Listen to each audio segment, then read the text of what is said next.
And we're welcoming you to this edition of the debates, of this kind of debates for members of parliament, candidates for TESO. We have had a number of them, 3 so far. This will be the 4th one.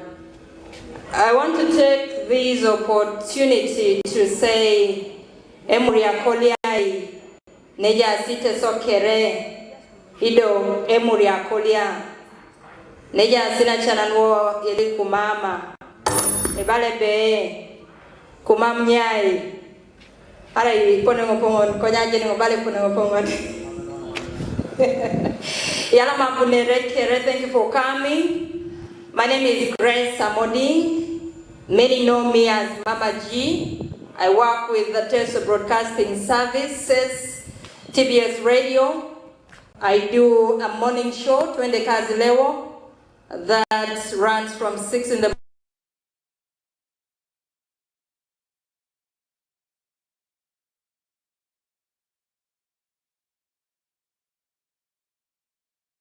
once in a while, when called upon, I do the artists as well. So I am privileged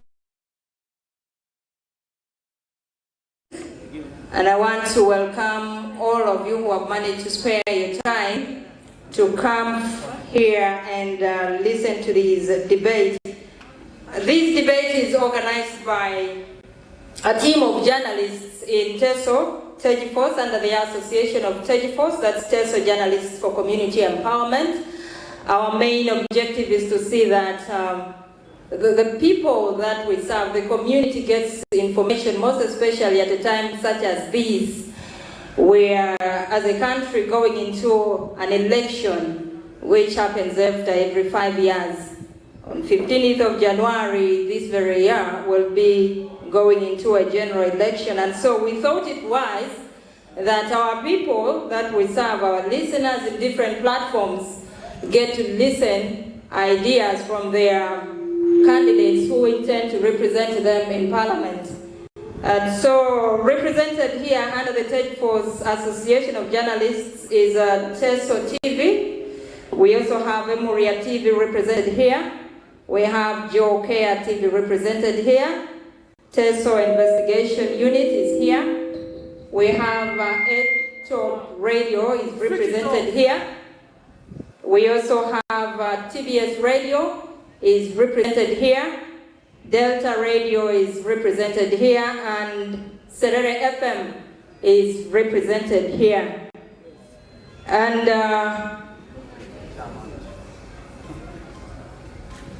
so others. This debate will be broadcast live on social media platforms that have read. These are online televisions, but also other radio stations will be broadcasting this debate live.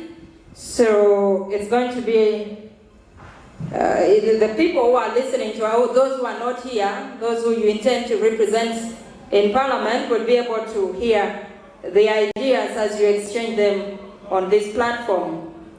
I also want to take this opportunity to welcome all the dignitaries who have joined us, who are here. One of them is Mr. Peter Lochom. Mr. Peter Lochom, thank you for coming through and thank you for being here this evening. Peter Lochom is the principal founder, Citizen Accord Party, and he's here. He joined us to listen to what candidates are going to be talking about in this platform this evening. And I want to take this opportunity, our time is already far spent, 12 minutes after 9. I want to take this opportunity to invite the moderators to take their seats as we kick off the debates. Thank you.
She holds National Unity Platform ticket.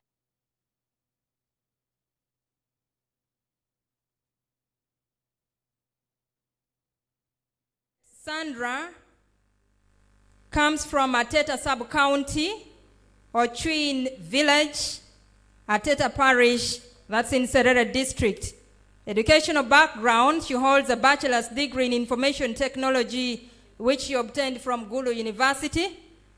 Uganda Advanced Certificate of Education, A-level from Chisuvi High School. Uganda Certificate of Education, O-level from Kamonkoli College. Primary Living Examination, she sat in Canon Ibula Primary School. Her work experience, as a social worker, she actively engaged in community development and social welfare initiatives with a focus on empowering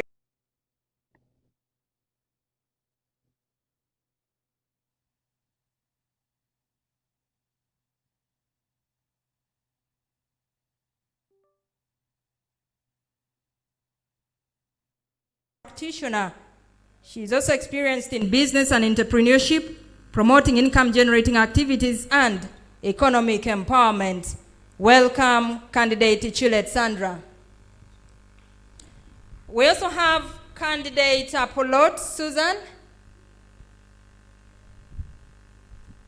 Let me follow the order. We have candidate Opol Margaret Oimatum. I want to follow their sitting order.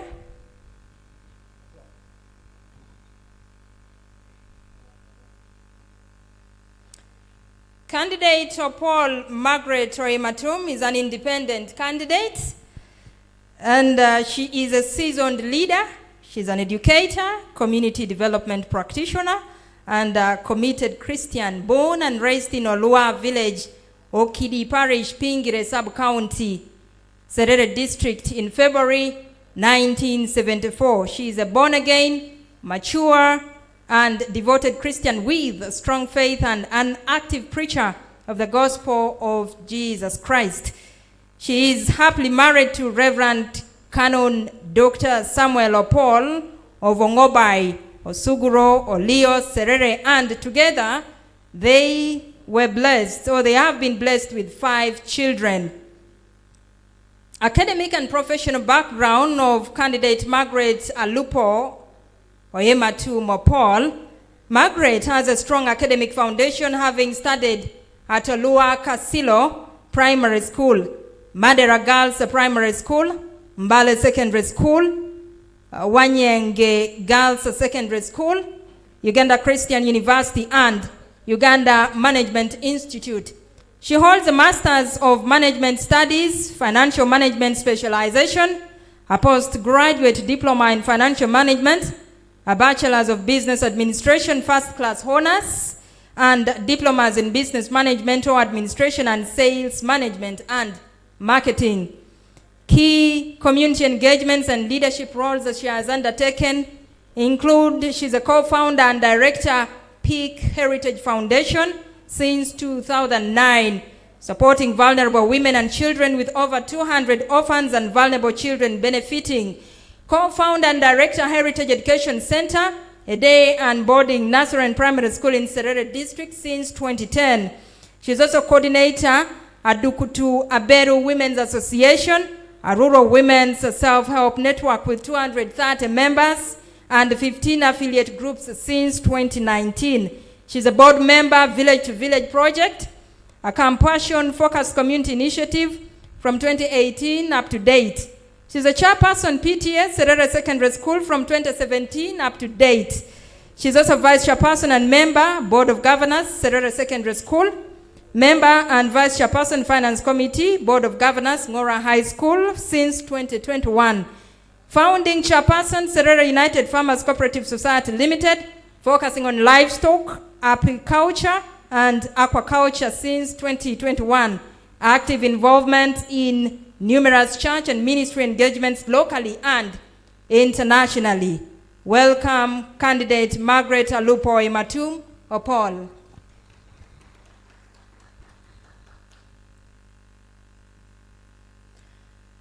Before us, we also have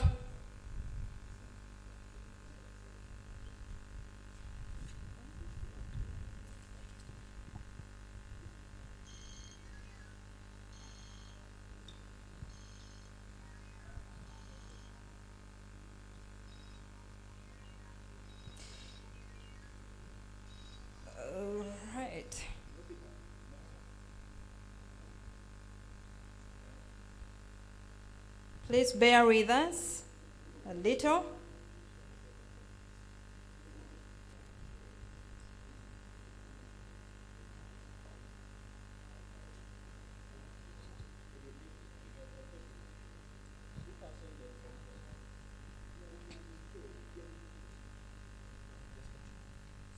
We also have candidate Abulo Agnes from the Democratic Front. Candidate Abulo Agnes is a resident of Kasilo Town Council in the village of Kamod.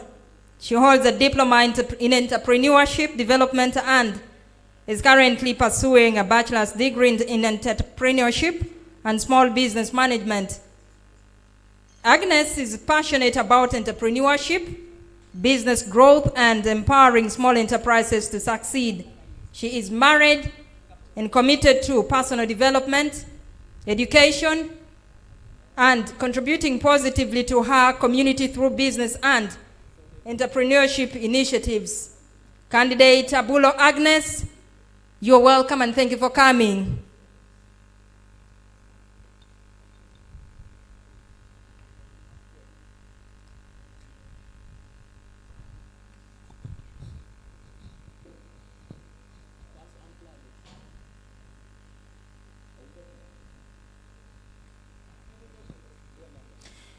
Before us, we have our candidates Achom Esther Lucy,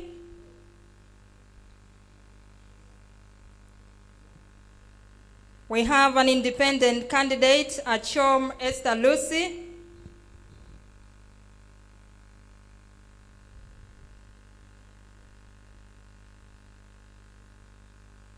just a moment as I get her profile.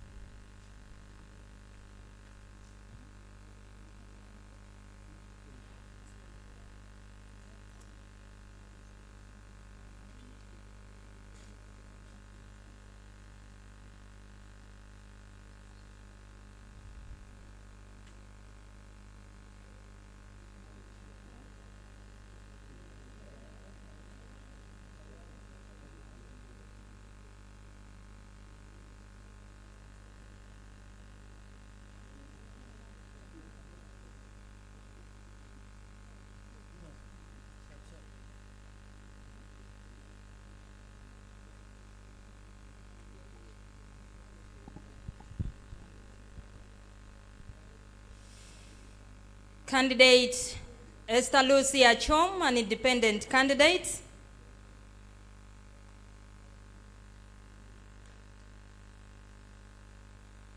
Her education from the Institute of Certified Public Accountants of Uganda,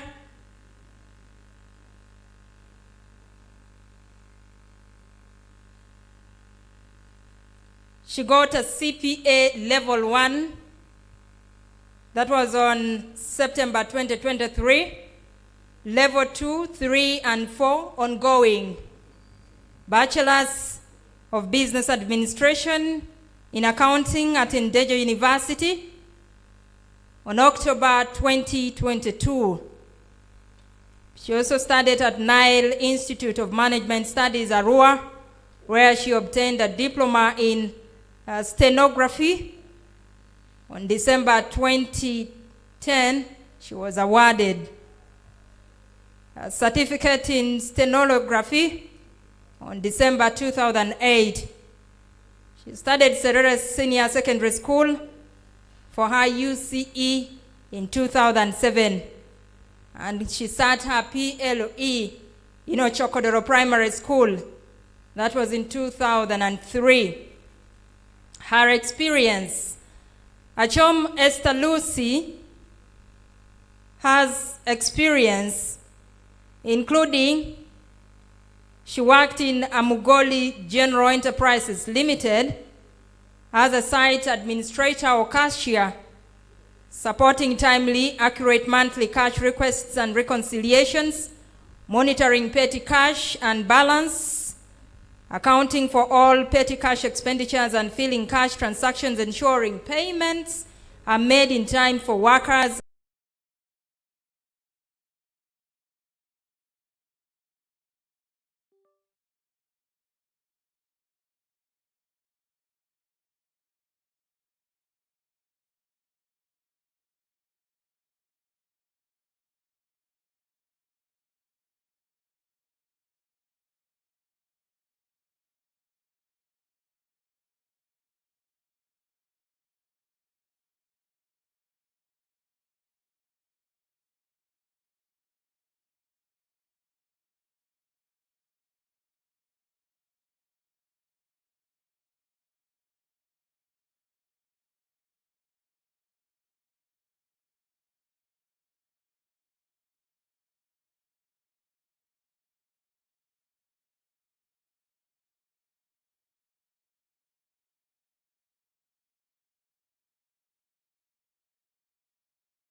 She's a member, Kampala City Traders Association, that's CACITA, from 2023 to present.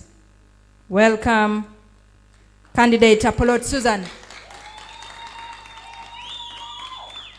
Our dear audience, I want to take this opportunity to hand this moment and microphone to the moderators. Thank you very much.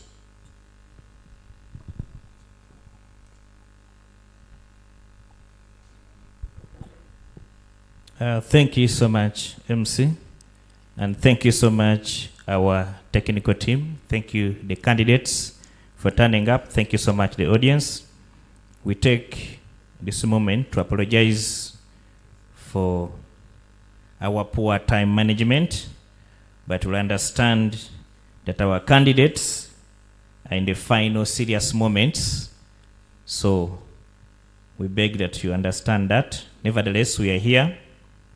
We, as Teju Force, we are very honored to host these debates, and the biggest issue in these debates is to offer platform for meaningful participation such that our leaders can discuss issues, can present their issues to the voters.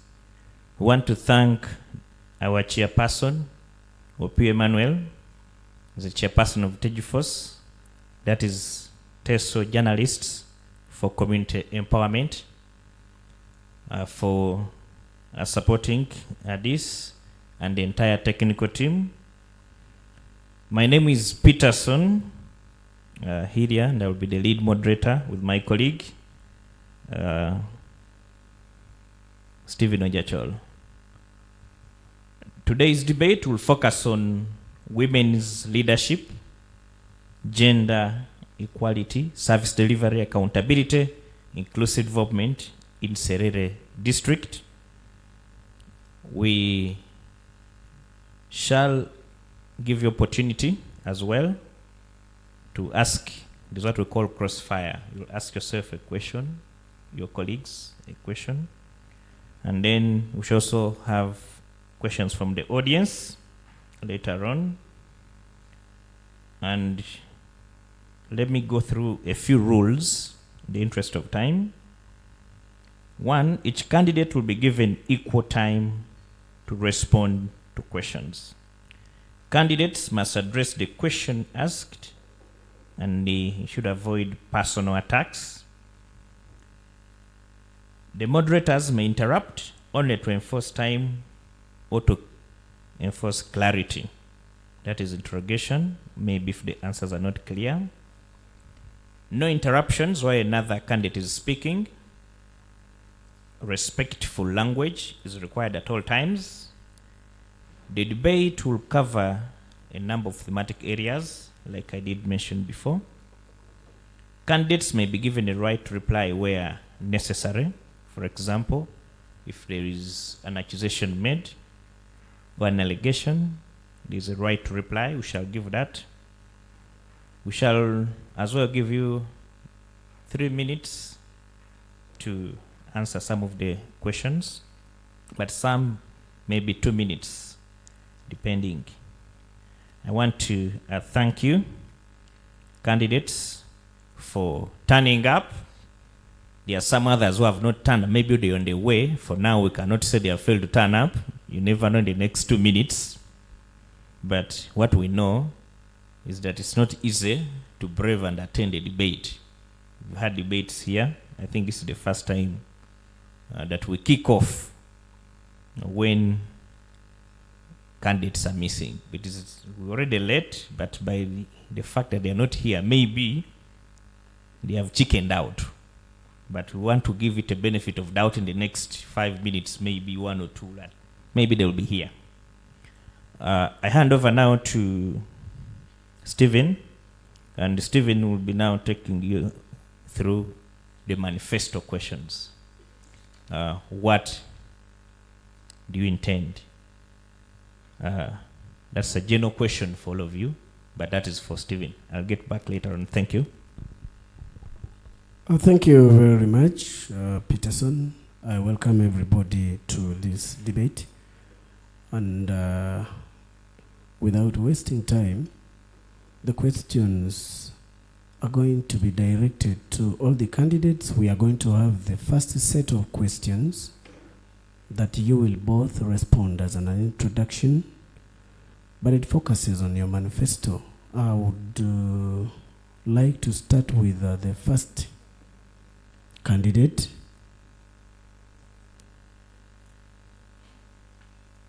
That is Honorable Akiting Deborah. You are the candidate. Yes. For the woman member of parliament for Serere. That's true. What pushes you to contest, and why do you think the people of Serere should trust you? Okay, I don't know whether I should really start speaking while seated or I need to respect by standing up. What are the rules? You have liberty to sit. We know you have been from the campaign and you are tired, and that's why we give you honor to sit. Thank you so much. I want to take this opportunity to first appreciate all the organizers for bringing us to this place, and we have a common understanding. And I want to promise you that we shall obey the rules and regulations that are supposed to be here. My name is Akiteng Deborah.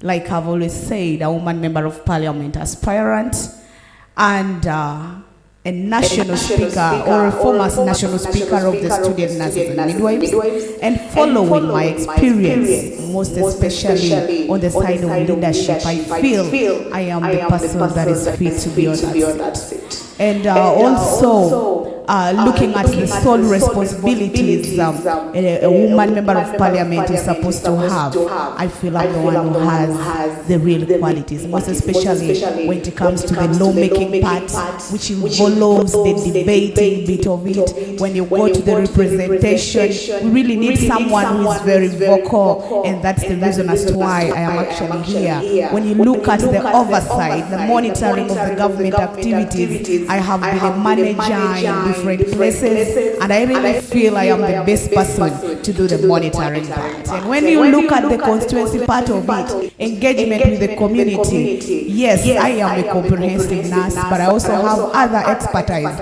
in social networking. And by so doing, I really feel I am the person that is fit for the position. However, I want to go straight to the people of Serere and all the listeners who are here, that this platform is giving us a chance to really explain my manifesto, and so that you can understand it very well and get a true leader. I really want to thank you once more. However, when it comes to my manifesto, I am a media personality, and I've worked in radio stations. I have used my talent severally in different places, even way back when I was still studying. And being a media personality, a radio presenter, one of the things that are pushing me so much to come to the public and say that no, I need to be a leader, because I want really to improve the talent of the people of Serere and also Eastern at large,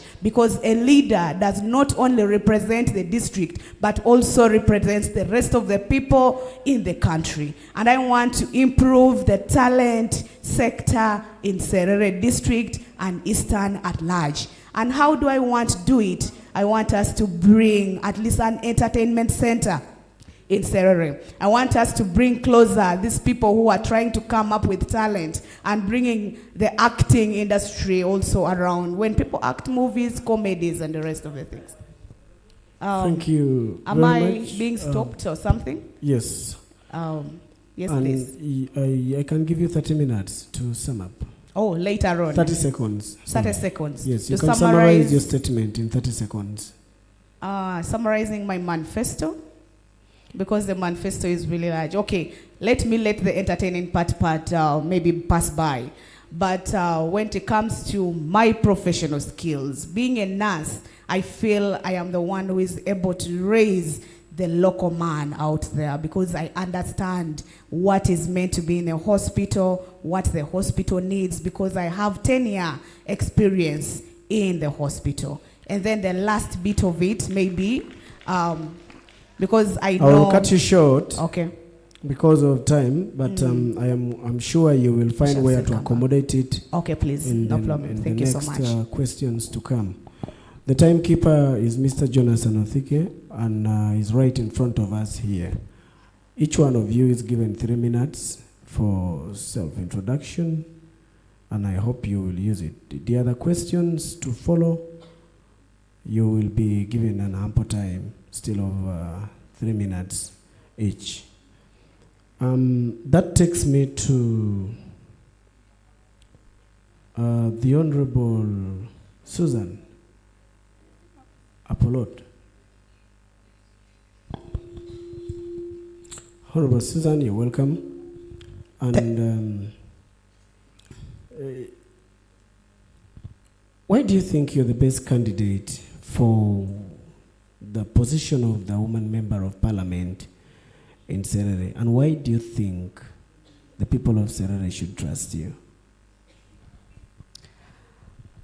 Good evening, viewers, and thank you very much for coming to watch this debate.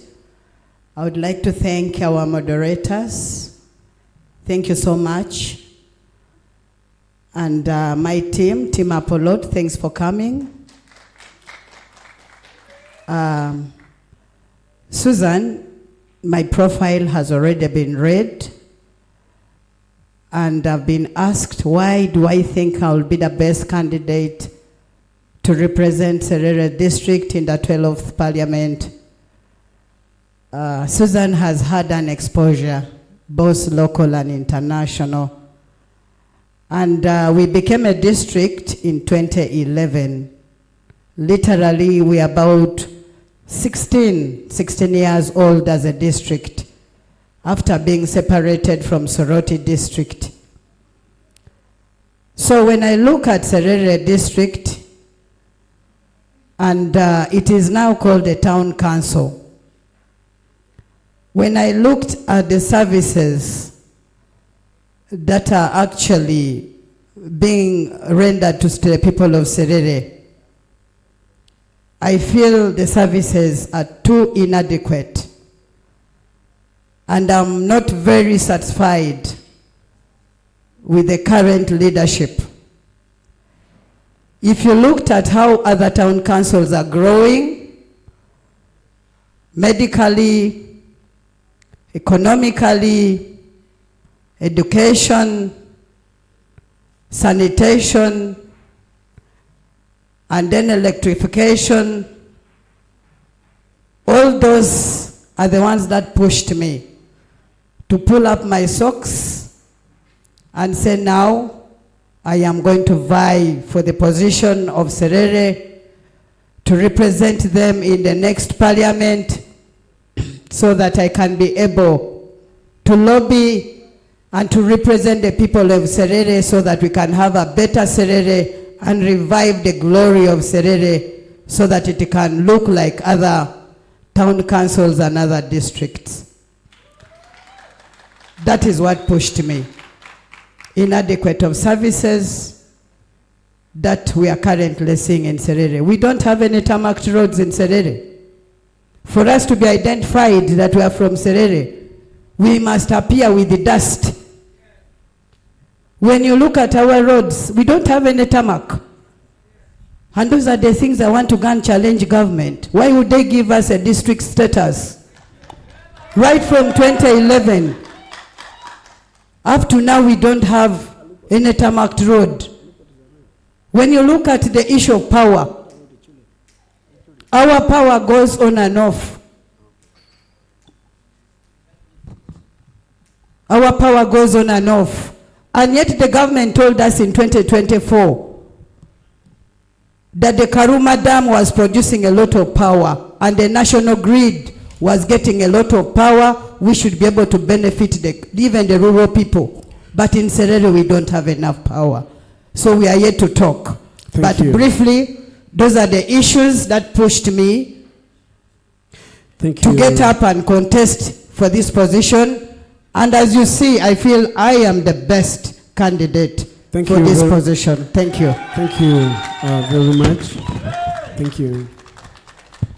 Ladies and gentlemen, For those who are following from our different platforms, Teso Vibes, Emuria TV, Discover the Beauty of Teso, Teso Media Group, and so many other platforms. You will be free to continue chatting with us through the comment section, and later we shall be able to deliver your questions to the candidates so that you can be part of this debate. And this debate focuses on communicating through digital platforms, Twitter, YouTube, and Facebook. I want to go to Honorable Ichulet. Get hold of the microphone. Honorable Ichulet. Yes, please. Why do you think the people of Serere should really send you to Parliament to represent them? And what is that gap you've seen in Serere that pushes you to think you're the right solution?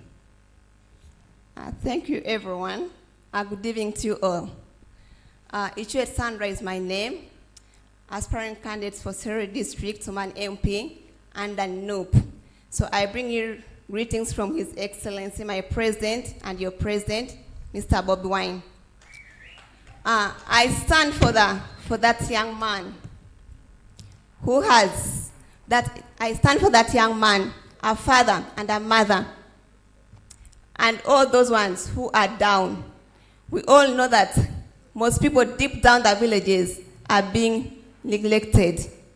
I am standing for that woman who is neglected, that woman who has largely depended on the lake, and right now her right is being taken away from her. I stand for the old. We all know that the old people are not given opportunity. The old people are not cared for. Everybody runs for the women. So I am here to represent those old women in the villages. I also stand for that young man, a young girl whose parents have died in the lakes, and there is no one who has remembered them. Thank you. Thank you very much for being disciplined by using your time very well. And I implore the other candidates to do the same. I want to go to Honorable Alupo. She's just right next to you. Honorable Alupo. Yes, please. You are one of those candidates asking the people of Serere to send you to Parliament. What are the gaps you've seen in Serere that make you feel you can be the right leader to solve them? Thank you very much. Good evening, viewers and all the listeners who are listening to us. I would like to thank the organizers for giving us the opportunity. Again, my name is Margaret Alupo Oyematumo Paul. I am seeking the mandate of the people of Serere to represent them in Parliament as their next woman member of Parliament. The theme of my manifesto that is driving me really hard is unity, transparency, and effective representation of the people of Serere. As I step forward with courage and conviction to represent the people of Serere, my journey is guided by what I have just shared as the theme, which is the motto, unity, transparency, and effective representation. Now, as a candidate who is vying for the position of woman member of Parliament, my vision for Serere districts is a united citizenry of Serere. I would like to see the people of Serere unite. We have taken so long fighting, divided, and not looking at each other as deserving the services in Serere. I would like to bring to the people of Serere the leadership that pulls them together. Let the people get united. Let the leaders get united. I will offer leadership that listens, that uplifts, and that empowers the people regardless of background or belief. My political career is founded on trust, is founded on transparency, accountability, and I would like to be a real true voice of the people of Serere. To represent people in Parliament, one ought to be able to carry along with them the aspirations of the people, the needs of the people, the dreams of the people, and that is what I really envision, to be able to carry with me to Parliament, not my own dreams. I would like to embody the leadership that is trustworthy and accountable to the people. And my goals for these campaigns, why I would like to be sent to Parliament, one, I have said, uniting the people of Serere. That will be one of the voices I'll keep advocating for. Two, transparency, leadership that is trustworthy.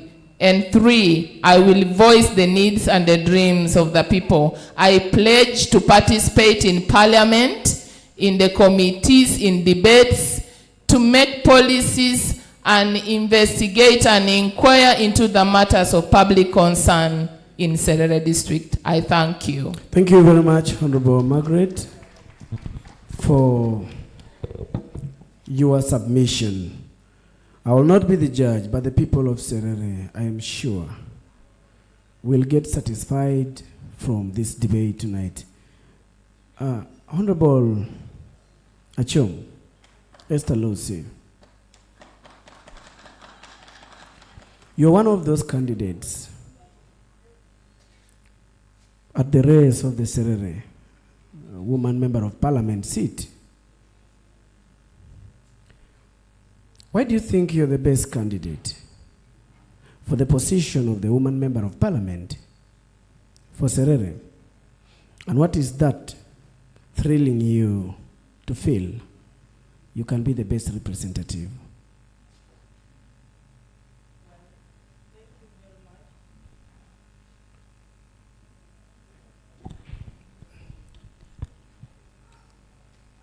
Good evening, everyone.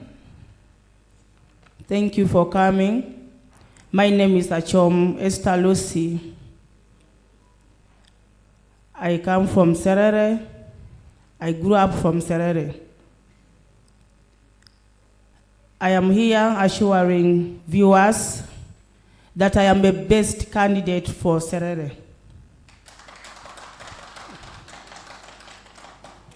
Reason, first and foremost, I am the youngest. I am still very young, very energetic, disciplined woman, a person who has grown up from Serere, who understands the problems people of Serere face. That's why I'm today before you, that I'm ready to stand with you, to offer services, to serve you, not to rule you.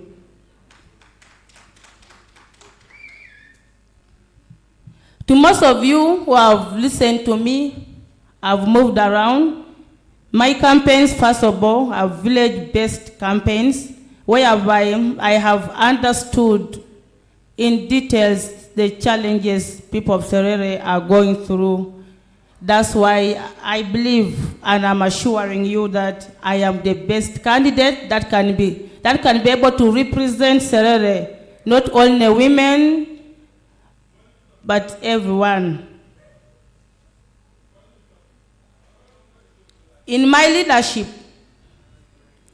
I base on my well-oriented manifesto focusing on health, education, roads, improving on roads, improving on the livelihood of everyone, mostly those women with disabilities, women that have been rejected, women who are not able to access any meeting, women who are left behind. To my Serere viewers, I'm here to assure you, when you look at our roads, as I've just told you, based on my manifesto, that's one of the aspects that has made me to move with you together, to offer my life. When you look at our roads, right away from Kagwara up to Soroti, when you reach Soroti here, Soroti people are able to identify that this person is from Serere because of the dust. And yet we have leaders who have been there. Yesterday, I was moving around our health center for Serere. When you look at the level that hospital is now, for sure we have sleeping leaders and that have lost the focus for the lifestyle, for the lives of the people. The hospital needs to be upgraded now to the level of district hospital, but when you look at it, it's still at Health Center 4. Health Center 4 lacking so many things that make it to be a health center for even. When you go to the women, people are suffering. When you go to the people living at the lakesides, they're suffering due to lack of education, lack of accessibility to our leaders that can educate them to understand what the law means.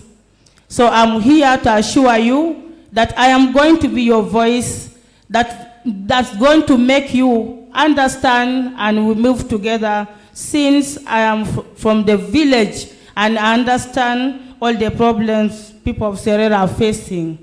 Thank you. Thank you very much, the Honorable Esther Lucy Achom. Ladies and gentlemen, we shall be clocking to the second phase, and that will be taken through by my brother Hiria Peterson. I will get back for another in Peterson. Thank you so much, Stephen. And thank you so much, viewers, wherever you are.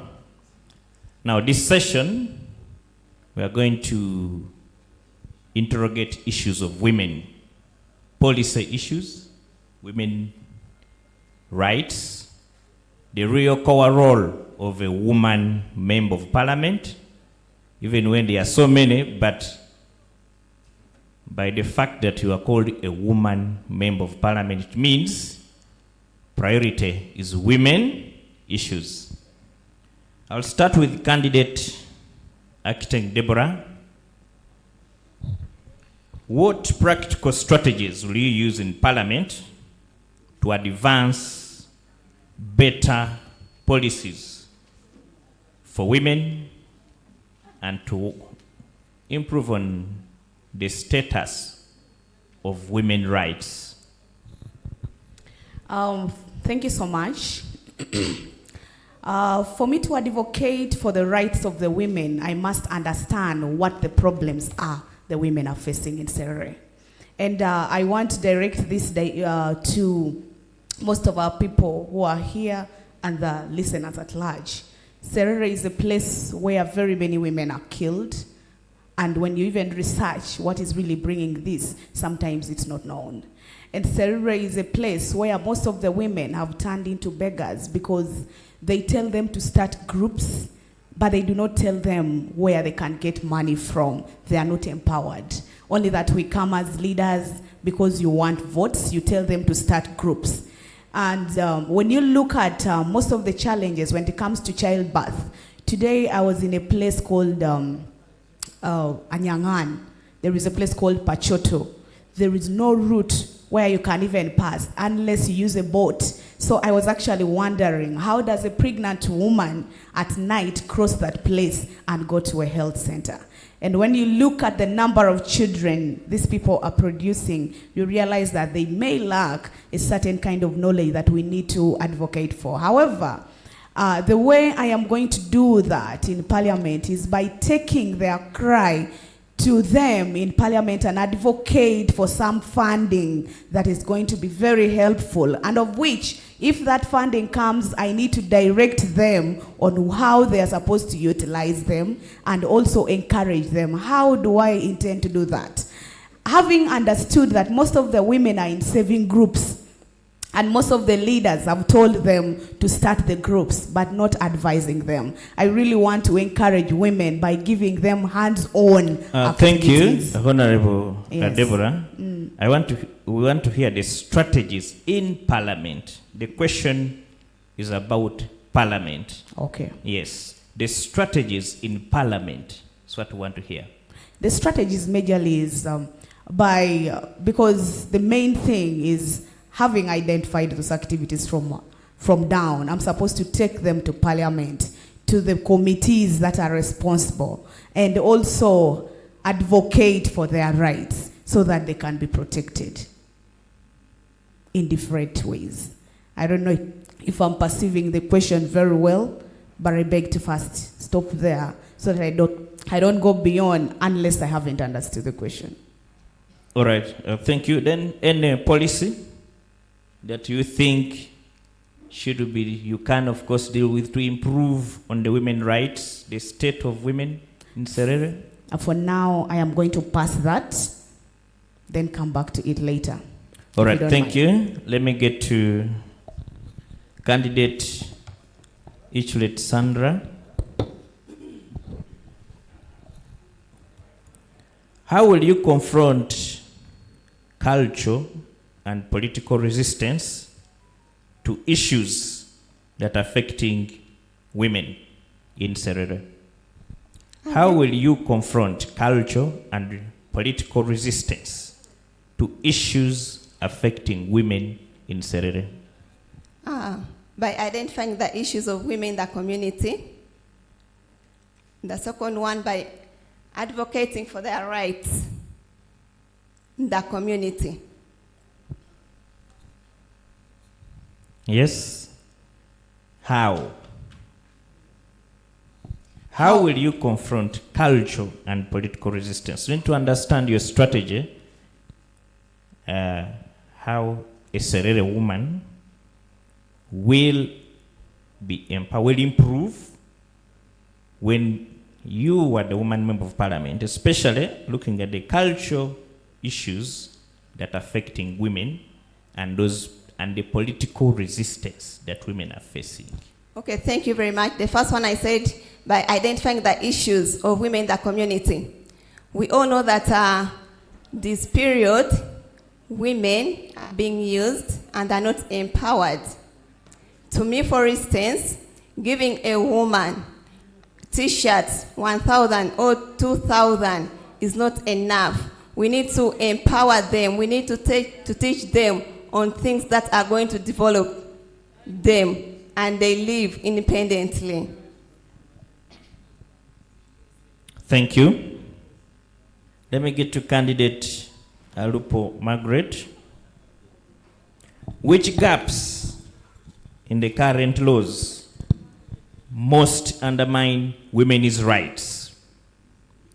Which gaps in the current laws most undermine women's rights?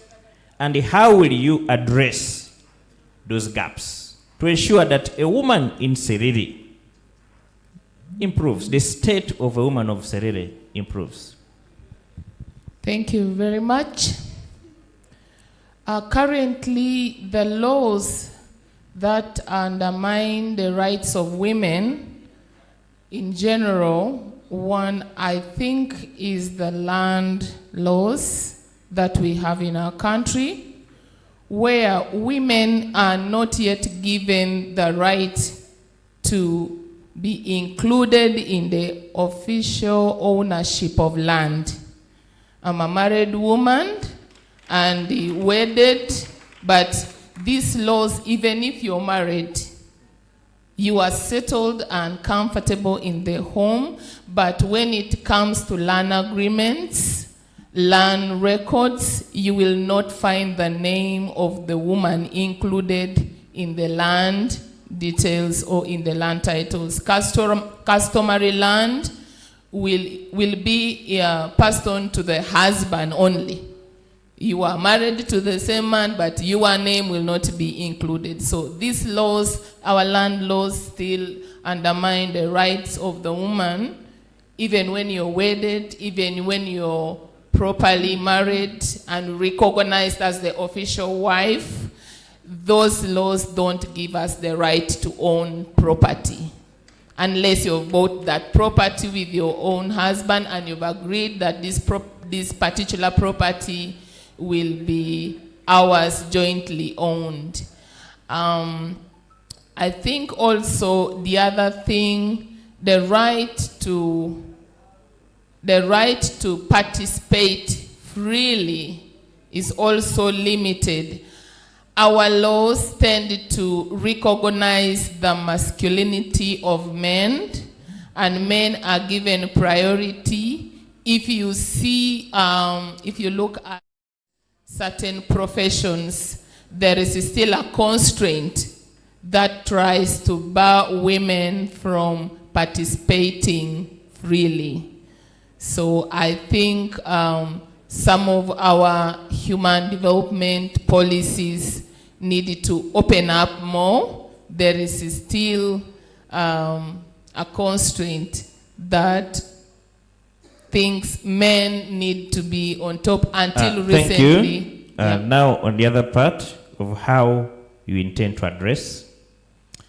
Thank you very much on addressing, say, the land laws that I have just mentioned.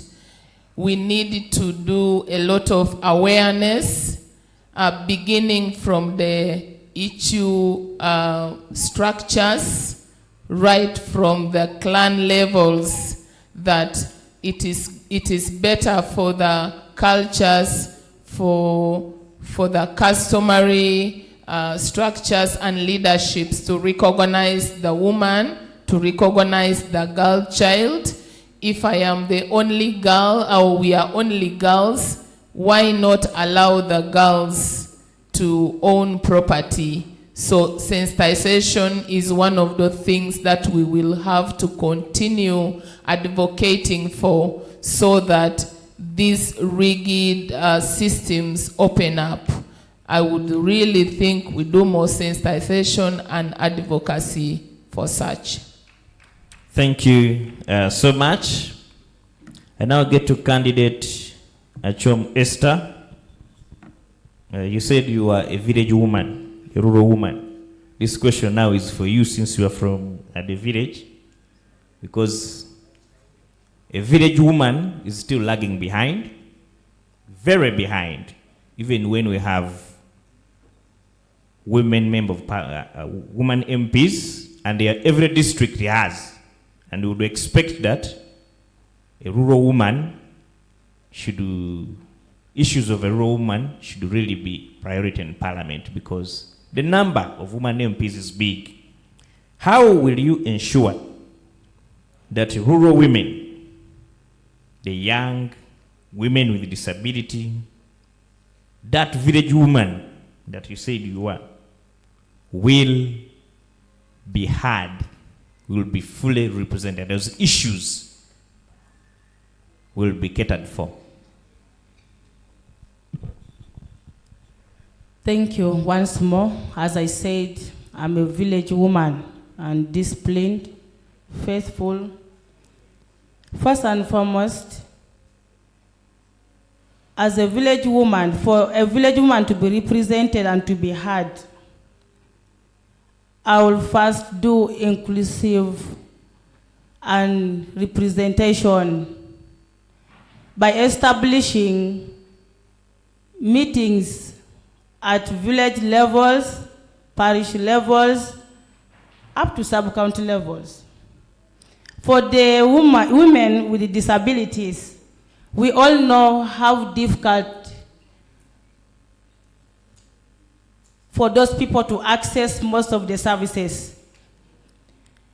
They're always left behind. I will always open engagements, having platforms that I can include them, whereby they table their problems, and I'll be able to take them up to the Parliament.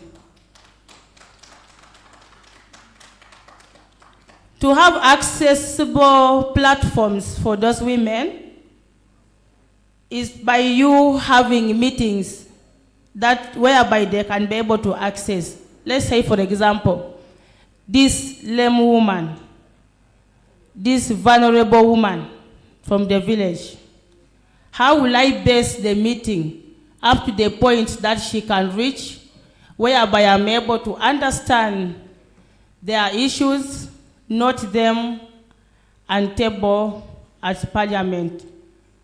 As you understand, a role of a district woman MP is to make sure that you advocate for your women, with all categories. You advocate for development for all of them, so they will be able to access, and I will be able to make sure that I report back whatever I'm able to get from them. Thank you. Okay, thank you. Let me get to candidate Apollo Susan.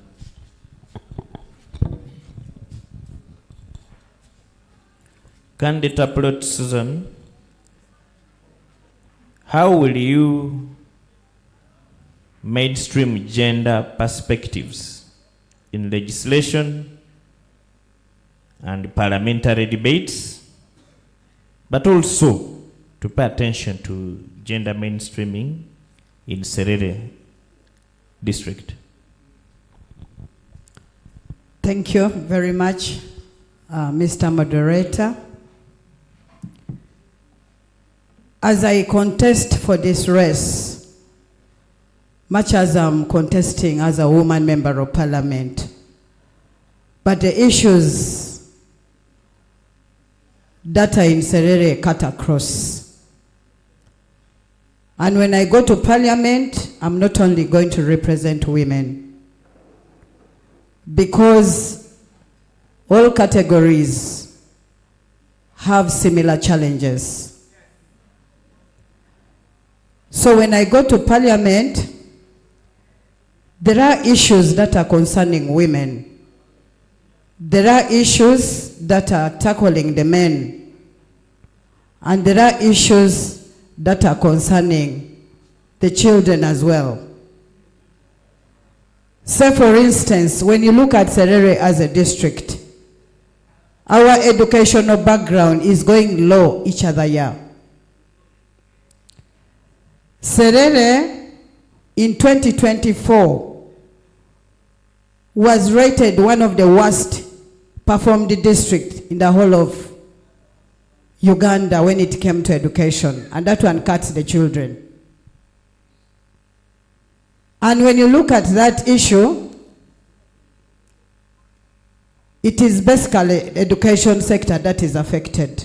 So when I go to parliament, I intend to lobby through the Ministry of Education for more schools to be added to Serere, more classrooms, and then also the teacher-child ratio should be improved, because right now... Candidate Apollo Susan, we are talking about gender mainstreaming. I'm bringing you the to... perspectives in parliament. Thank you. These issues, yes, they are, you are right, they are there in Serere, but now we are talking about you in parliament having the gender perspectives into your legislation. When you are in parliament there, how, because these are the issues that affect women. Thank you. When I'm in parliament, how do I tend to handle the gender balanced perspective of the whole process. In Parliament, when you are in the sessions, you tend to debate regarding the issues of your people. So you'll find that when I'm there, I'll be advocating, I'll be lobbying to make sure that gender issues are handled equally. Because issues affecting men are also critical. When you look at the men of Serere, leave the men out of this. We are still dealing with women. true, that Yes. is very true, Because my brother. under gender mainstreaming, you are looking at women as vulnerable. So first leave the men. They are we a Okay. bit okay. Because when you look at the men of Serere, when we are actually in the field, it is not that it's only the women we are going to represent. But if you want me to talk about the women, one, when you talk about the women's issues, they cut across beginning from a girl child to a woman. The girls in Serere have been married off at a tender age. So when I go to Parliament, I intend to talk about this so that the laws regarding girl children are tightened and streamlined. And then we intend to enhance the educational sector regarding girls. And then, of course, when it comes to the women, I intend to lobby for projects that are going to empower the women across Serere. Thank you. Thank you. Thank you so much. There's an important question. It was meant for the current woman MP who's not here. I don't know if any of you is ready to take it up. Who can respond to this question? You ask. All of them? Okay, that will come later. Thank you so much. The next session is for Stephen Ojachol. Thank you very much. Ladies and gentlemen, it is unfortunate that we do not have the incumbent member of parliament for Serere, although we made an invitation and we have not received any formal communication from her. We shall remain waiting whether she will join this debate, because where we are entering into, it would be more interesting if she was here. But nevertheless, I appreciate the candidates who have come, and we really thank you for responding. This engagement bridges the gap between us and the community, and ideally, it is of sense that you have responded to our call. It is for the good of Serere, not us, because we give you a platform to face with the people of Serere and share greater ideas that you feel will address the key issues surrounding your community. We are going to the second session, or rather the third session, yes, and that is the budgeting and gender responsive financing. As a woman member of parliament, we know that it is very important to deal with the issues of budgeting and gender responsive financing. And this takes me to the first question that I will ask the FDC flag bearer, the Honorable Akiteng Deborah. Get hold of the microphone.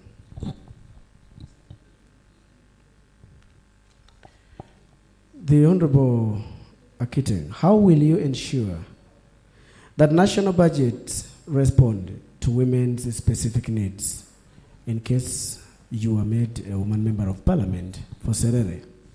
How do I ensure? Beg your pardon? How will you ensure that the national budgets respond to women's specific needs? How I will ensure that is majorly by following the committees. I'm very sure Parliament has got a committee that approves those budgets. And having advocated them during, maybe lobbied them during the parliamentary sitting, I would love that whenever the resources are actually allocated to the women, I do the follow-up and also advocate for a better resource management committee underground.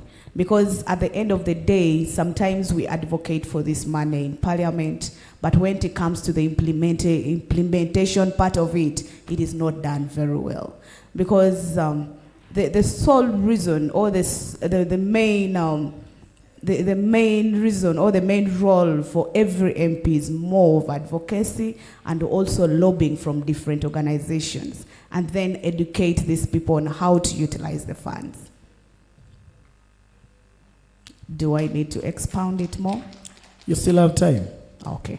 So you realize that there are very many different organizations as well that help these women with the funding. But the problem is when it goes to these people down, maybe if the money is allocated to the lower person, they are not taught on how to use the money. So I want us to, okay, as a person, I would love to set even the smallest committees to do the follow-up, educate these women on how to utilize it so that it does not fall into the wrong hands and it does the right thing. Most especially when it comes to education of a girl child, empowerment of these women in the communities.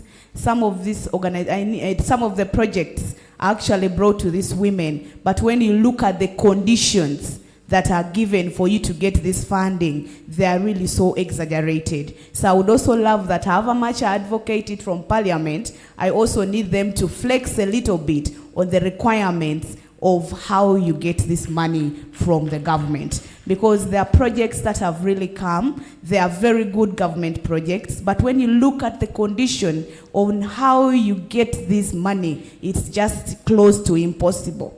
So I would also love the flexibility part to come about it, and most especially also educate these people on how to use this money and help them in person if need be. Thank you very much. I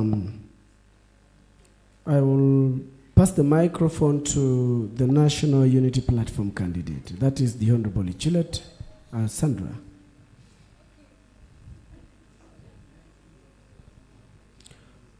Honorable Sandra, what does gender-responsive budgeting mean in practice, and how will you promote it? I beg your pardon? What does gender-responsive budgeting mean in practice, and how will you promote it when you get to Parliament? Gender policy what? I will repeat. What does gender-responsive budgeting mean? Gender? In practice. What does gender-responsive budgeting mean in practice? And how will you promote it when you get to Parliament?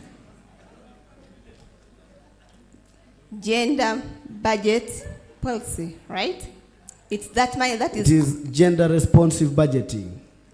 Gender-responsive What budget. does gender-responsive budgeting mean? It's that money that is allocated for that district in order that it comes up to help the people of the district. How am I going to do that? I shall make sure that I do a follow-up. We all know that in most cases, this money is allocated to that district, and it's the members of the community supposed to get the money. But at the end of it all, the money lands into wrong hands. Or that money at times it's allocated to particular people, not the real people, whereby you can find a district person giving money within their family. Then you find out that the people in the community don't have access. So how am I going to do that? I'll make sure that I follow up that money and educate the people in the community. We all know that the government has given that money to the community, but they lack enough knowledge on how to use the money. Honorable Ichulet. Yes, please. How will you promote the gender responsive budgeting when you go to Parliament. The question is how? How? It's by doing a follow-up on the money that is being given to the community. For instance, we all know that the government raises money for different projects, but the people in the community are not yet sensitized. Let's talk about the projects of the pig and the sheep. I follow up, educate them about that project to see that Serere changes to a better Serere that is needed. Thank you. Thank you very much, the Honorable Ichulet. I would have loved to ask you the second phase of the same question, but for now, let me reserve. You can hand the microphone to Honorable Margaret.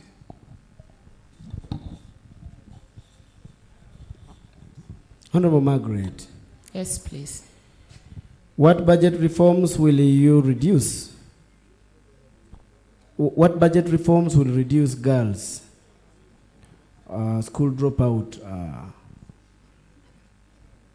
When you get to Parliament, what do you think are some of the budget reforms you need to implement that you think can curb the school dropout of girls?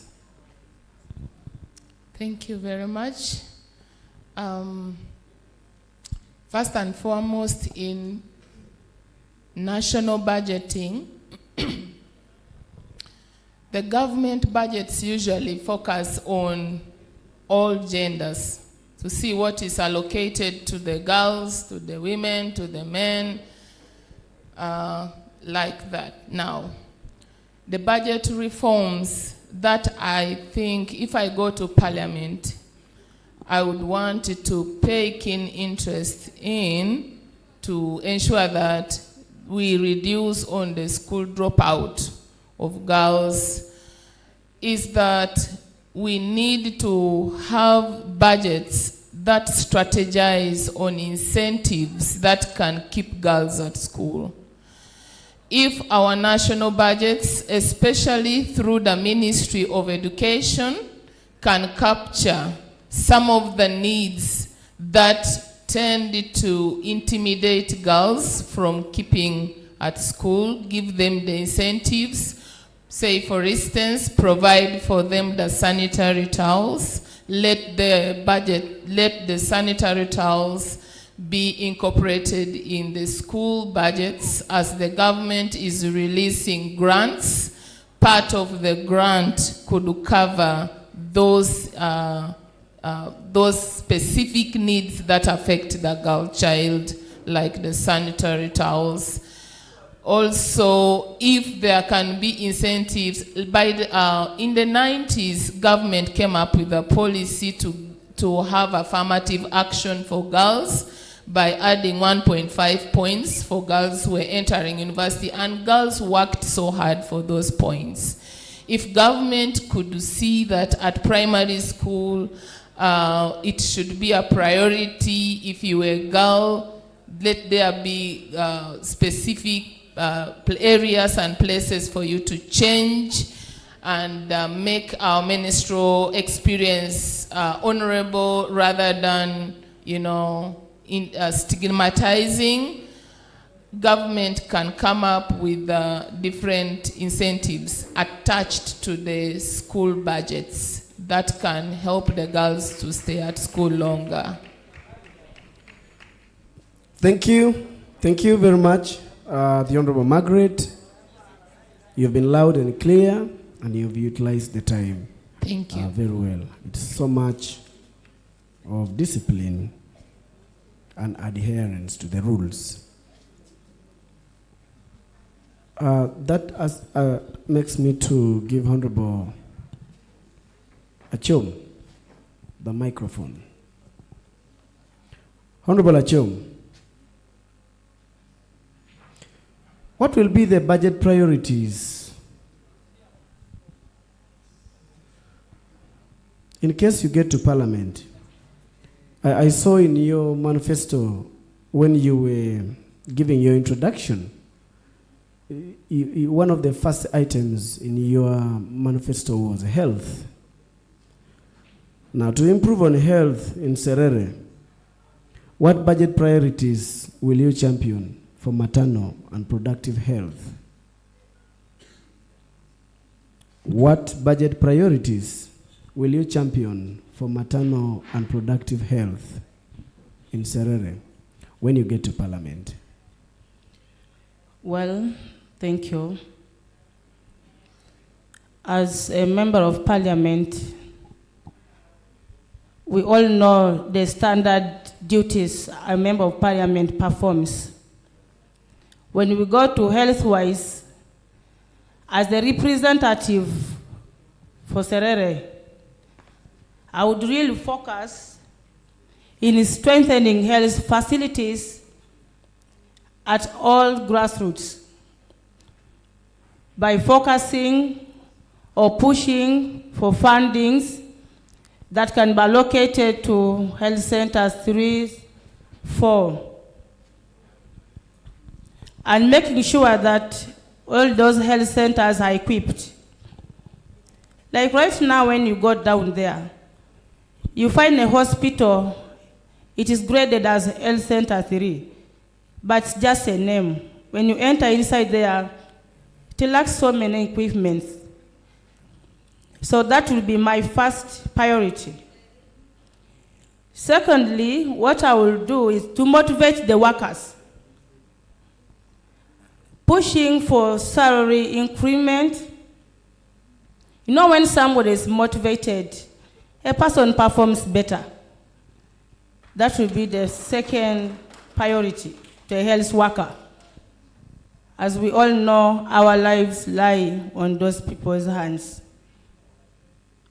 The third priority would be to advocate or to push for essential medicines and supplies. To be honest with you, when you go down there practically, let me give you an example of Health Center 3. I was in Atira yesterday. When I met my people there, they told me, for us here, for the medicines to take 3 days, it's a miracle. So that will be another priority for me to push for and to make sure that the funds are located on that. Thank you. Thank you very much.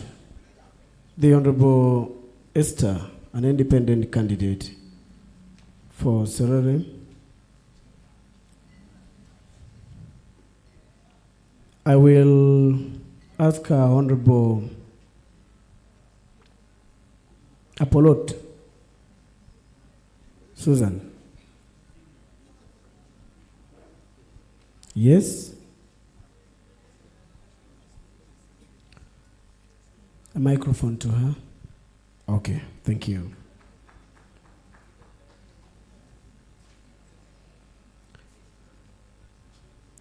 Honorable, what financial measures will you, what financial measures do you think will support women, entrepreneurs, and cooperatives, in case you are a leader?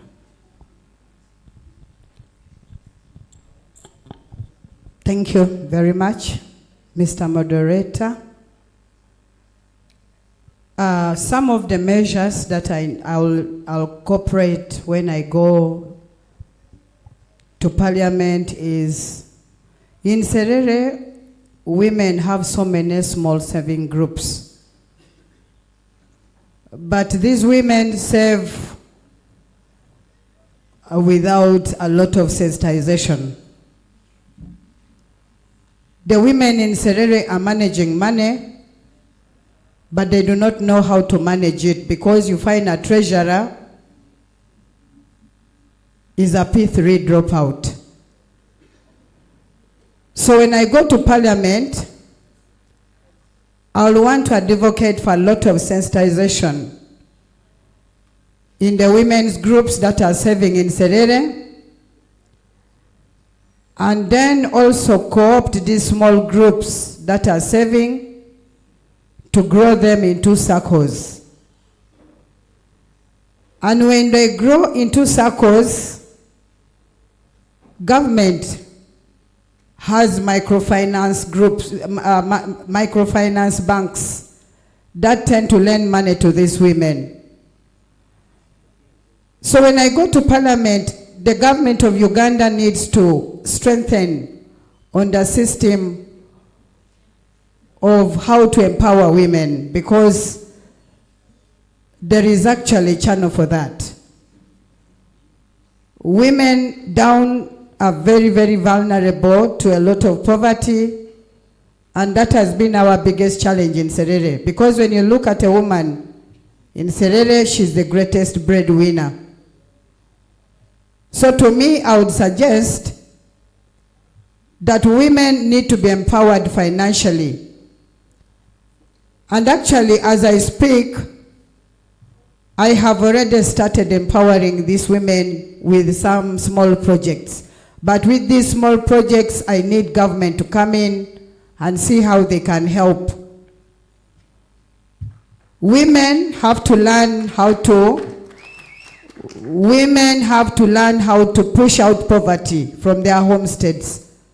And that one can only be done if they are sensitized and educated and told how they can do it. Most of them, by the way, they are very willing, but they just don't know what to do. So when I go to Parliament, I'm going to be a champion in this. I want to champion, I want to advocate, I want to remind the government of Uganda that if we want to have a better Uganda, let's see how we can empower women, sensitize women how to manage money. For example, women got PDM, but they did not know how to manage it. Most of them got this money and just used it for other things. So if we are to have a better Uganda, we need to see how we can handle women's projects, give them skills, train them, teach them how to manage money, teach them how to do a lot of mixed farming, how to do poultry, how to do livestock keeping. And I'm very certain that these things are already, the laws are already there, even the policies are already there. We just need to advocate and strengthen them. Thank you very much. Thank you very much. Ladies and gentlemen, that actually comes to the end of the session, and I would like us to go to the issues of oversight, accountability, and transparency. And that will be taken us through by Peterson. Peterson, you're welcome. Thank you so much, Stephen. We now talk about oversight, accountability, and transparency. And away from Parliament, this session will focus on how you plan to do the oversight role, accountability issues, and transparency within the constituency, and that is Serere District Local Government. Putting in mind that as a woman member of Parliament, you are an ex-officio of all the councils in the district. And I'll start with candidate architect Deborah. What accountability mechanisms will you promote to prevent misuse of public resources? And that is under the role of an MP, that is oversight.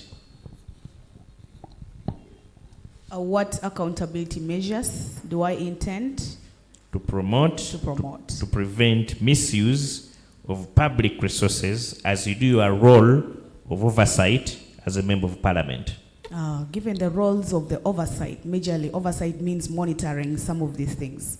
It means when the budget is actually approved, I need to do a follow-up of how this money is being used. Most especially when it comes down to a common man.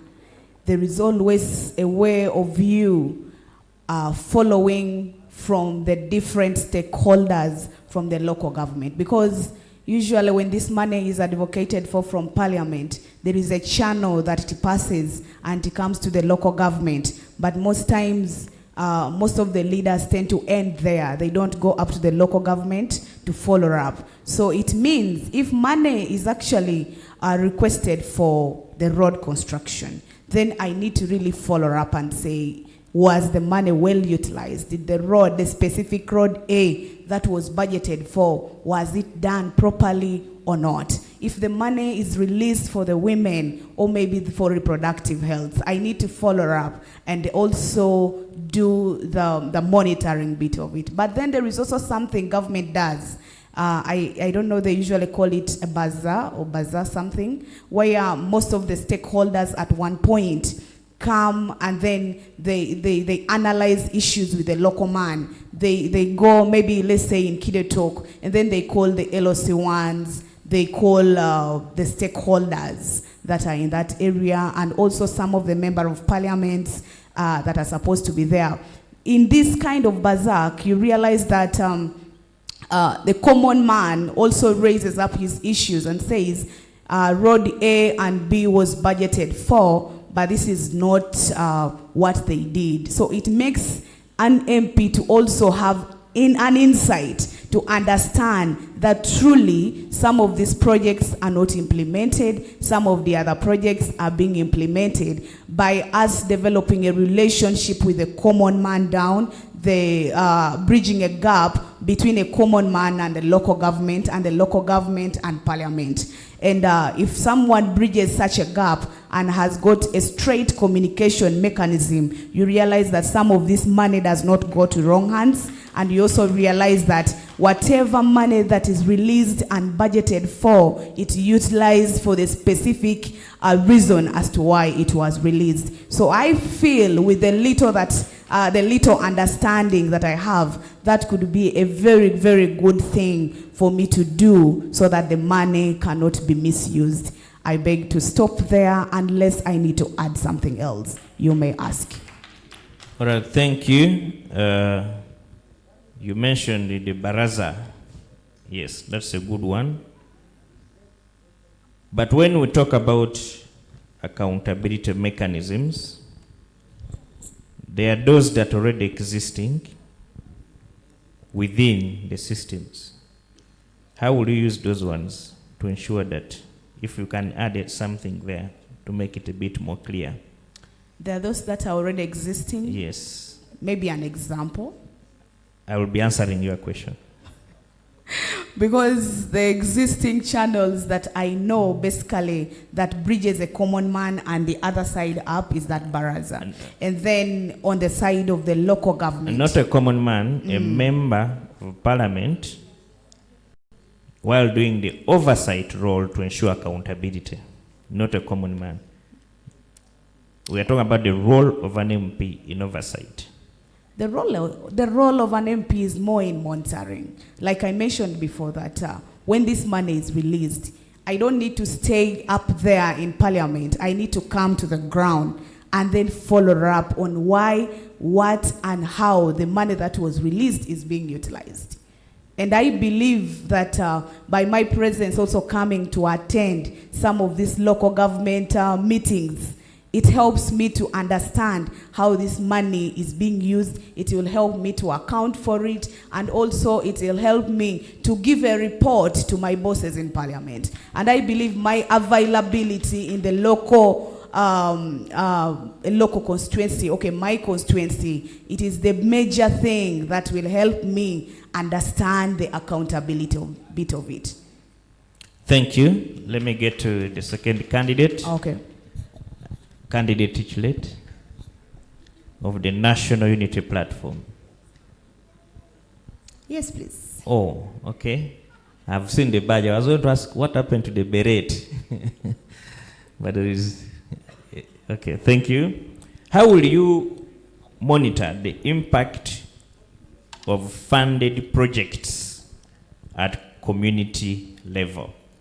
Government funds many projects, especially for women. Thank you very much. One, by capacity building, by putting them in groups, empowering them with skills, and training them. We all know that when we give projects to the people, to the women, the community, they are not sensitized. But me as Ichulet Sandra, I'll make sure that I do a follow-up and train my women in the community for them to have enough skills and enough knowledge on that particular project. After 3 to 6 months, when they attain the knowledge and skills, I shall send a team to come and monitor them. After monitoring them, there will be change in Serere district. All women shall have change and will have been empowered. Thank you very much. Thank you. We'll get to candidate Margaret Alupong.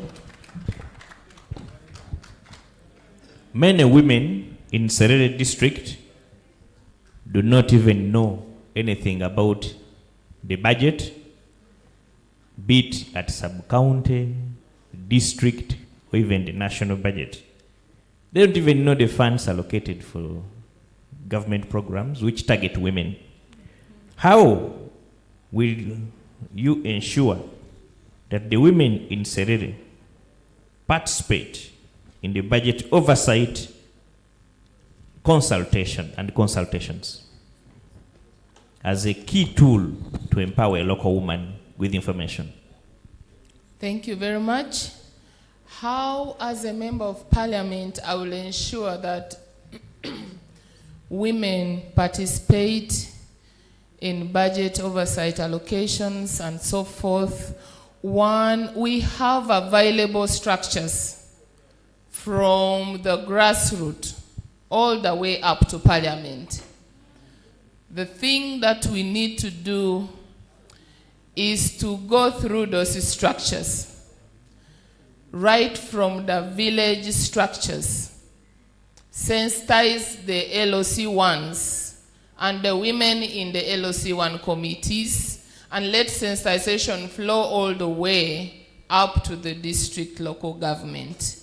Let them know that for the budget item to be allocated for them, they need to raise those issues at grassroots level. We have to involve the end users of the budget. And if we are focusing on women, we sensitize them to raise issues. We follow up those issues, see that those budgets have been adopted and allocated funds. And when it comes to implementation, to encourage them that they need to see that what they requested for has been granted, has been released, and they have to follow that it actually has gone to meet the need that they raised in the first place. So this works with sensitization, raising of issues, follow-up of issues for allocation at the budget, because this should be in light with what is the strategic plan, the national strategic plan, what is it highlighting for women. I think for me, I would want it to sensitize the last budget users on what is supposed to be done by them, involve them, participatory approach all the way up and all the way down would be the take for me. Thank you so much. Candidate Esther Chom.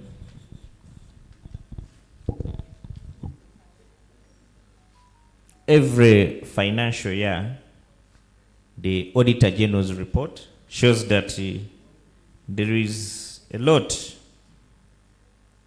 of misuse of funds allocated to women's programs. How will you ensure transparency in funds allocated to women's programs?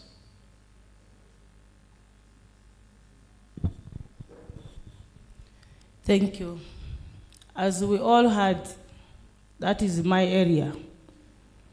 First of all, I'm an accountant. As I am a woman member of parliament, there's that duty that you're supposed to do, that you're supposed to take up when you're at Parliament, as you've just said, that is government oversight, being accountable to the people that send you to the Parliament. Giving accountability, it is in two ways. You account to the person or to the people who send you to the Parliament, and you account for those programs that government implement. One, how you will ensure transparency of the funds that are allocated for the women is to implement or always fix for audits, regular audits, whereby those audits will help the public to understand that the funds, certain amount of money was allocated to this group of women. Let's take, for example, disability groups. Two, as a leader, I will always make sure I fix barasas. Having a barasa is an opportunity for a local person, a local woman down there, to bring the views, and for you, a leader, to take time and account for your leaders, for your people that send you to the Parliament. The next thing that I will do for transparency is to do public projects to the women down there.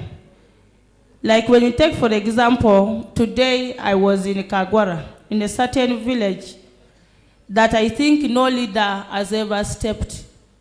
They were asking me a number of questions I was not able to answer also.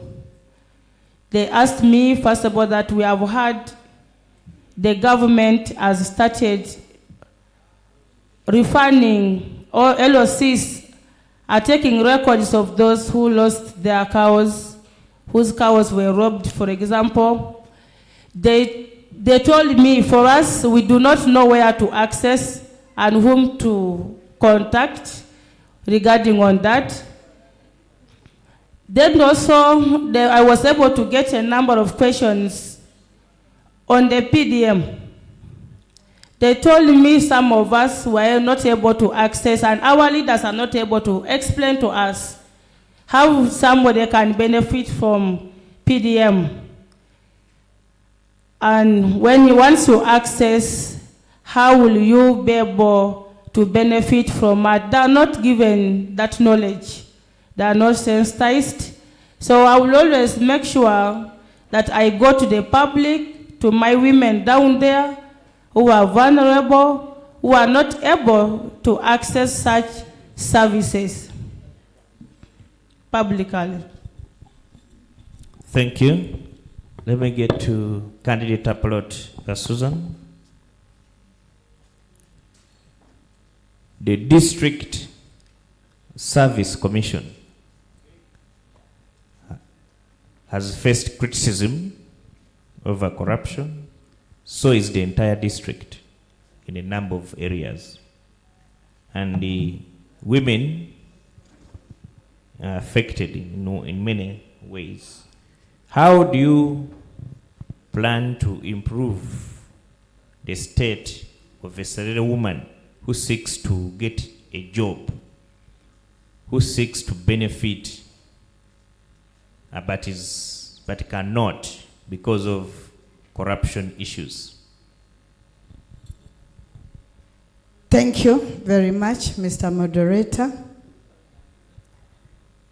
When it comes to the issue of corruption in a district, true, it is a very common thing that is happening.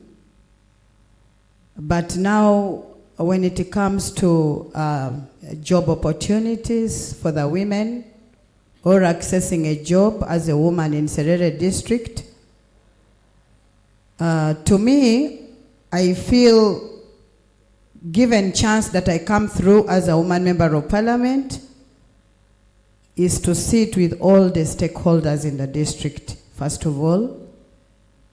Then we get to understand each other. we get to understand the core values why we are holding those positions. Because the people we are representing here are the people of Serere at whatever level. Whether you are a cow, whether you are a district education officer, whether you are a district medical officer, we are all here for the people of Serere. Where need be, sensitization among my staff should also be done, because these jobs are distributed and given out equally to both women and men. But because I'm representing the women, I will always make sure that I do that oversight job of a member of parliament to make sure that the women of Serere, especially those who qualify for those specific positions, are given chance to apply and let the recruitment done genuinely. Thank you.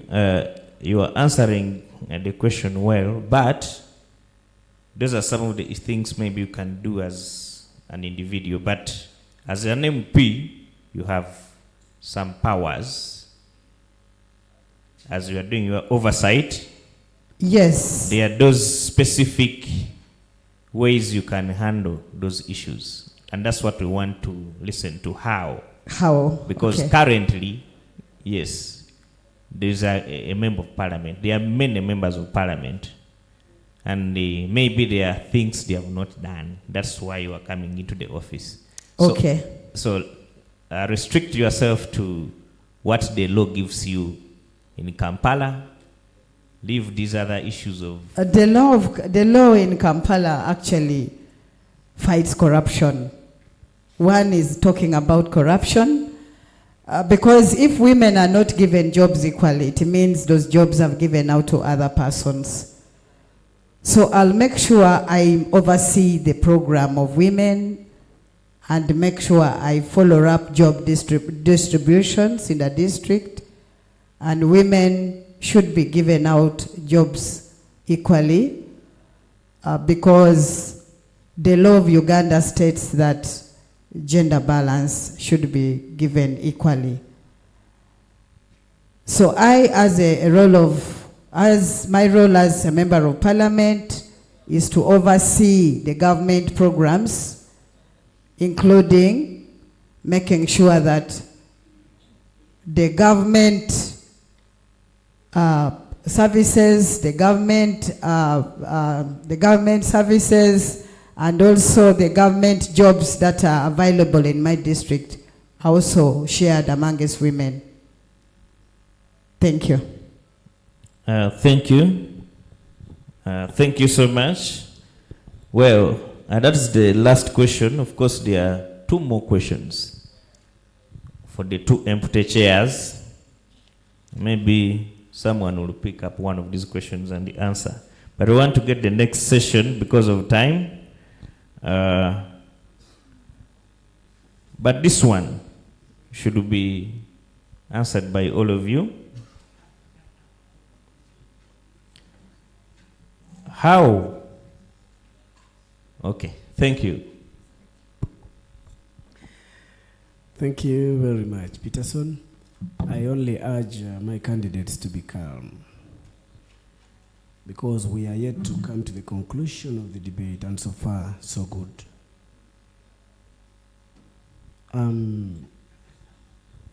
I will take you through the representation, participation, and leadership role of the woman member of parliament. And I would like to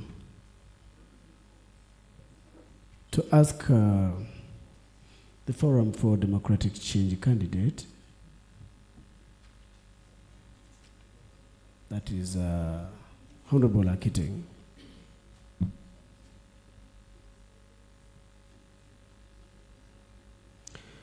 how will you amplify the women's voice in parliament and decision-making spaces? We know that by the name a woman and a woman member of parliament, we pay key interest to the matters to do with women, and the issue of gender sensitivity here is key even in representation. So how will you amplify the women's voices in parliament, especially in the aspect of decision making, in the space of decision making in parliament? Amplifying the voice of the women in parliament, if I'm not right, is it so? Yes. Yes. In most times, amplifying something, you must understand what you're amplifying for.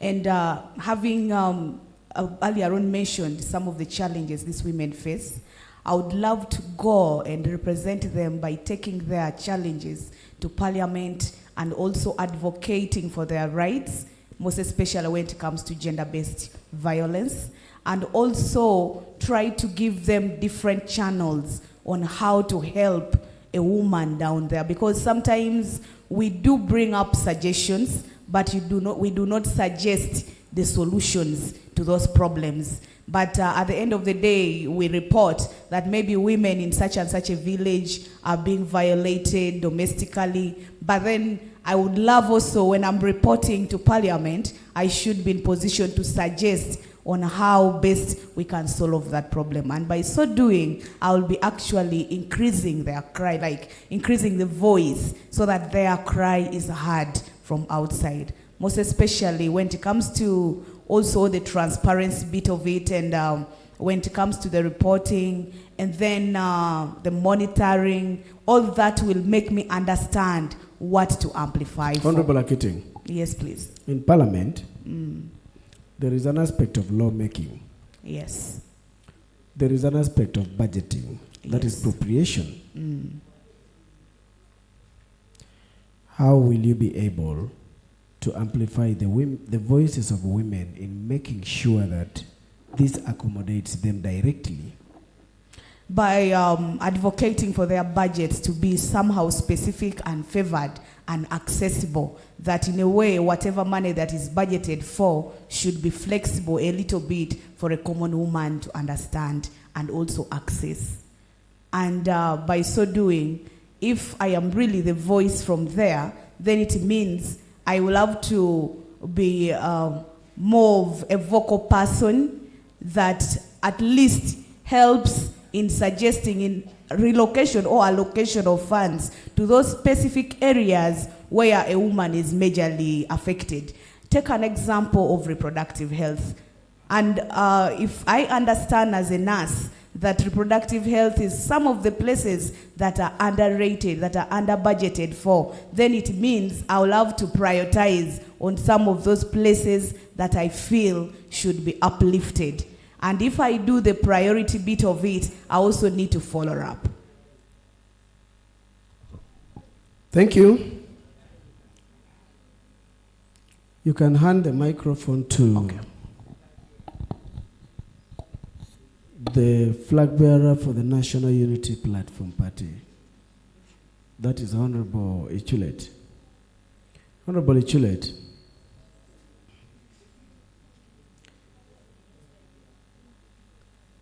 In Parliament, as the leader, we know that you are an ex-officio to most of the implementation of the government projects at the grassroots. How will you maintain the non-partisan solidarity on the women's issues?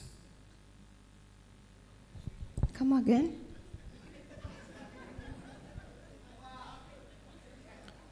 How will you maintain the non-partisan solidarity on the women's issues in your term of leadership? Thank you very much. I shall make sure that every woman receives what belongs to her.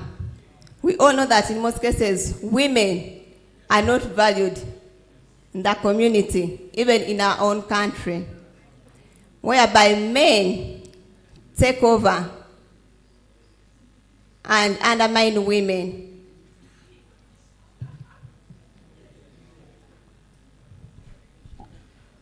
My question is, if I may repeat,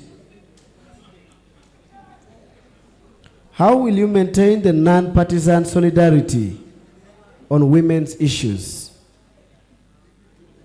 while at Parliament?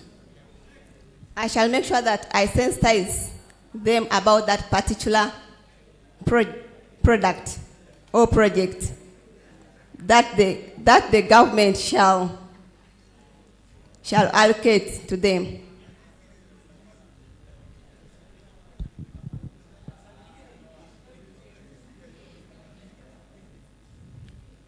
Are you still explaining? You still have, your time is still on. Unless you have another question. No.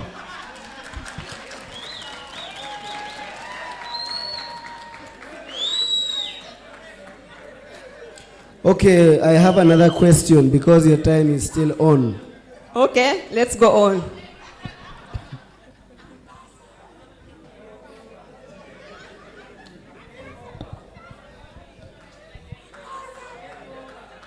I call for order.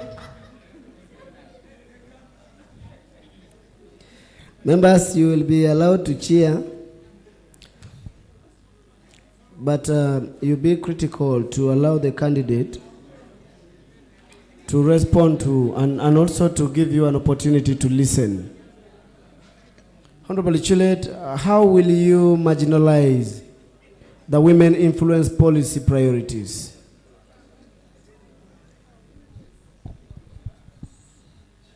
I still added you that question because you still had time. And I believe you can still have an opportunity to power your ideas to the people of Serere who are following you. How will marginalized women influence the policy priorities? One, by making groups, creating groups. We all know that one person can't manage to handle a project. Since from the beginning, my introduction was, I am a business-oriented person. Honorable Chilet. Yes, please. The question is dealing with the policy. And it is very clear, how will the marginalized women influence policy priorities? I beg to skip that one.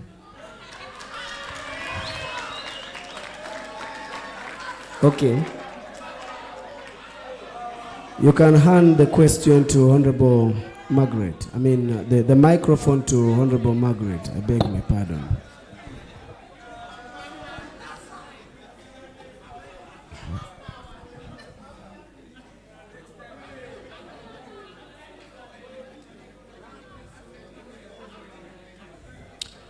Ladies and gentlemen, let's have the decorum here. Honorable Margaret. Yes, please. I want to begin from the same question. That how will the marginalized women influence policy priorities? Thank you very much. If the marginalized women identify themselves together and they agree to sit and put their pain together and lobby together, their voice can be heard better than if they spoke out one by one. So I would encourage women who feel marginalized to come together to form a group so that they can be able to get a stronger united force and speak a stronger voice. In that way, they can be in position to influence decisions that would go against them. We shall also encourage them to be captured by the media. We thank the media very much. Oftentimes, it has helped the marginalized groups who come to the limelight or come to their attention to have their plight highlighted and brought to public knowledge. So in short, I would think first and foremost we have the marginalized women come up. They have to voice out the issues affecting them. And as a woman member of parliament, then I will take it up to the respective committees during debates, during voting, so that those are captured in the mainstream planning of the country. Thank you. And that takes me to ask you, I gave you that question because I wanted you to have an advantage.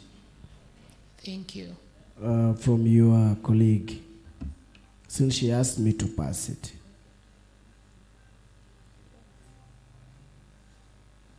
Now, your question is, what leadership values guide your representation of Serere women? The leadership values that guide me are unity, transparency, accountability, and effective representation.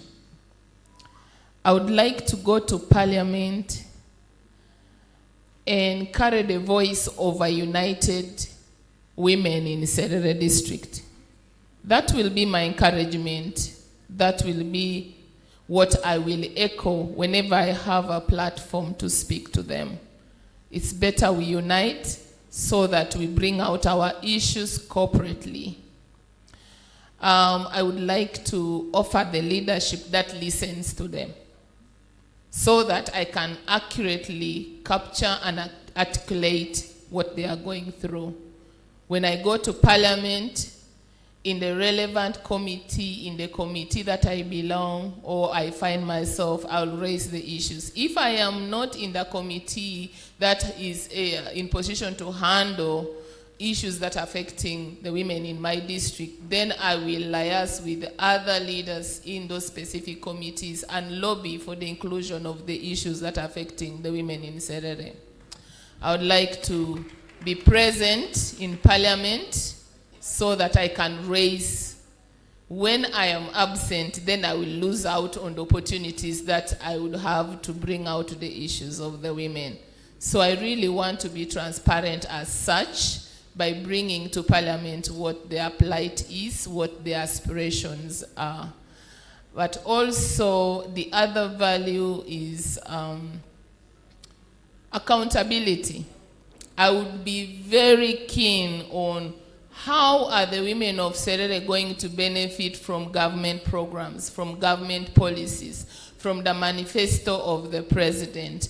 And once I identify those opportunities, I'll see how to channel them directly to the needs of the women, to the groups in their different forums. Women are mostly gathered up in groups. They have their self-help groups. That is where we will follow them up, train them from there, channel these available opportunities and projects right all the way to the grassroots where they are. Those are the key values that are driving me. And I think when I go to Parliament, I want to be a trustworthy leader whom they can depend on, that when I get their issues, when they come to my attention, I will surely deliver them and bring back the needed feedback. Thank you. I've loved that one because in most cases, people think a woman is a beggar, that when a leader goes to Parliament, must put women together and give them money that turns them to be beggars. What do you think is a key problem of a woman that you will directly need to address? Women have the same needs that the men have. What we advocate for, mostly as women, which brings in the aspect of gender equality, is to be given the same opportunities available for men. The plight of women is exclusion and marginalization in most cases. When there is a job opportunity at the district, we talked about corruption at the recruitment processes in the districts. When it is a man negotiating for a salary, a fellow man will say, okay, you need 3.5 million. When it is the woman negotiating for a salary for herself, they'll say, you are somebody's wife. Why do you need all this money? So we need equal treatment. If a man can negotiate for 3.5 for the same job, let me also negotiate for the same, and I should be able to have a good bargain. So that is what I think really affects, and the need for women is equal opportunities. Let us be given equal treatment. Let us be allowed to inherit property. Let the judicial, the justice be accessible to all of us. I go to police, a male police officer should be able to listen to me as a woman fairly. But if you are going with a domestic problem and you find a male officer who gets biased and judges you before you release the details of the case, we want equal treatment and equal opportunity. I think that is the voice and the need of the women in Serere. Thank you very much.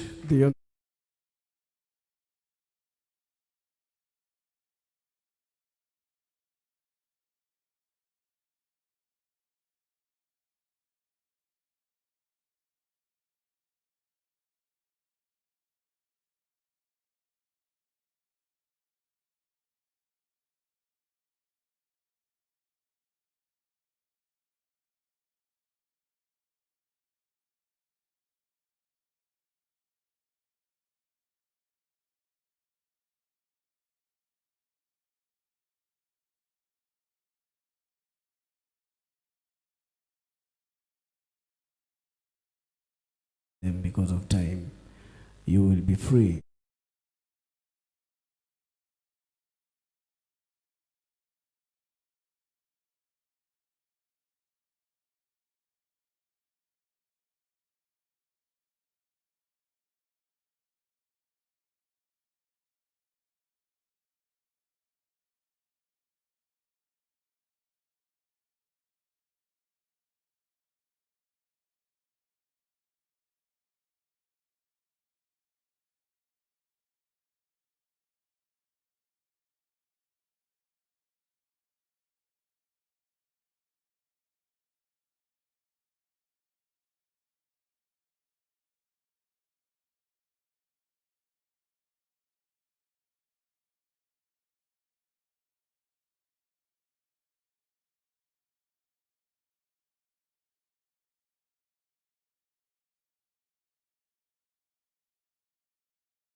and submit to the relevant department. Thank you. Thank you very, very much.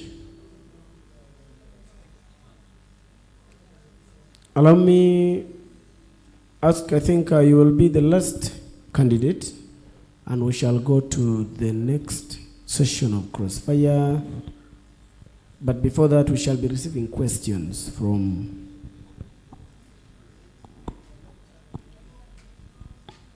the members in the House. So what measures will improve access to justice for gender-based violence survivors?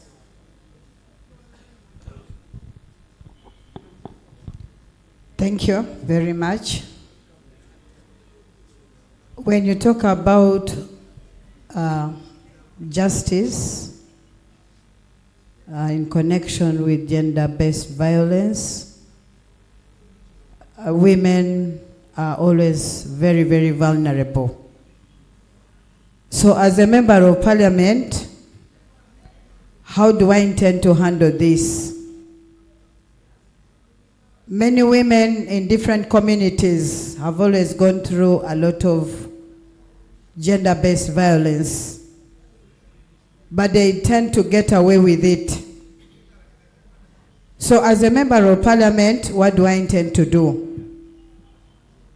A lot of sensitization has to go on, beginning right from their homesteads. You need to create awareness to these women. You need to tell them that in case anything like like any violence has happened to you, or a girl child or a woman, they should always report it to the nearest authority. And then, of course, me as their leader will work hand in hand with the concerned authorities. We have the local authorities, right, beginning from the villages, and those are the LC1s and 2s. And then, of course, you go right up to the police level. And then, of course, we shall always be able to take these matters to court.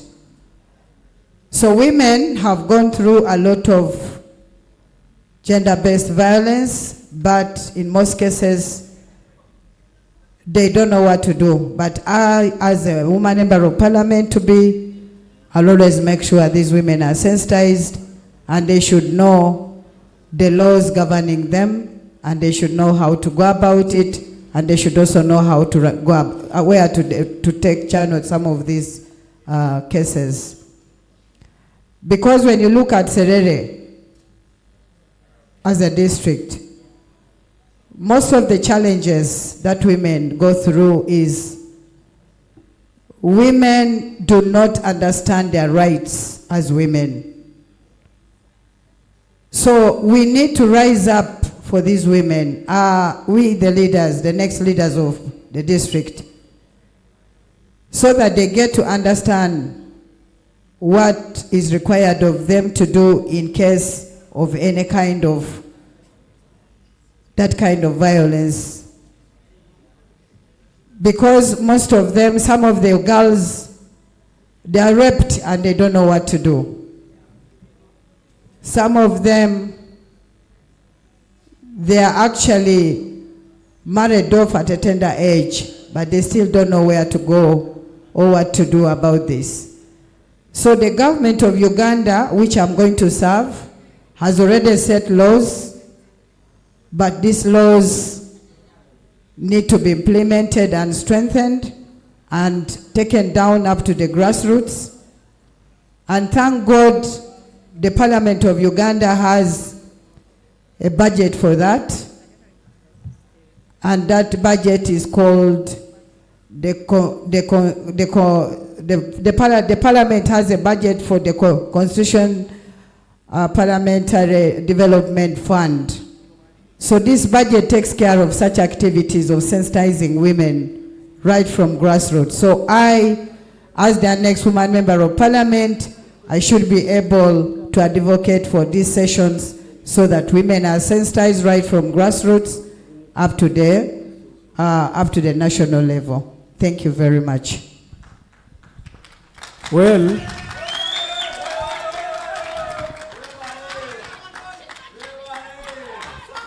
thank you very much. But let me ask you this last one as part of our interaction. The issue of shortage of medicines has always been a problem in most of the facilities, as you heard your colleagues. In a nutshell, how do you intend to address the issue of drug shortages in most of the grassroots facilities for the good of your people?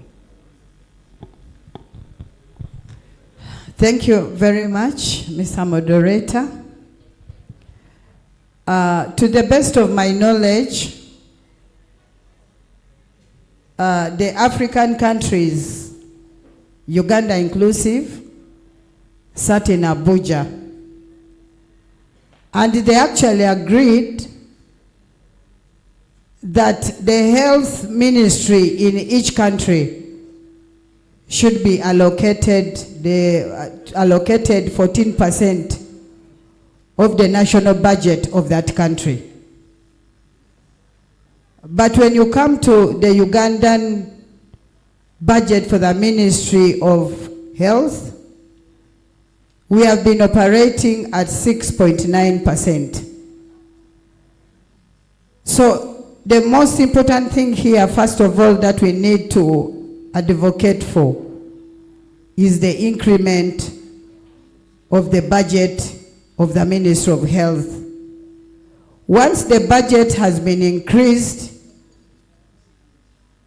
definitely the money allocated to local government should also be increased. Because when you look at Serere, we are operating at a budget of about 37 billion a year. And the health budget for Serere is just about 17 billion, which actually doesn't all come at once. It comes in bits. So you find that this money is not enough for 360,000 Ugandans in Serere.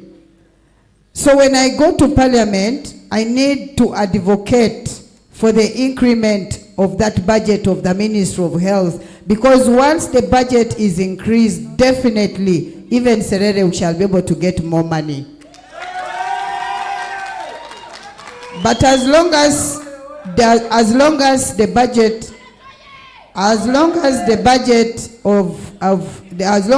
budget is still operating at 6.9, which I feel is very low. The budget is still very low. As definitely, my timekeeper is indicating Serere shall not be able to get enough medicines.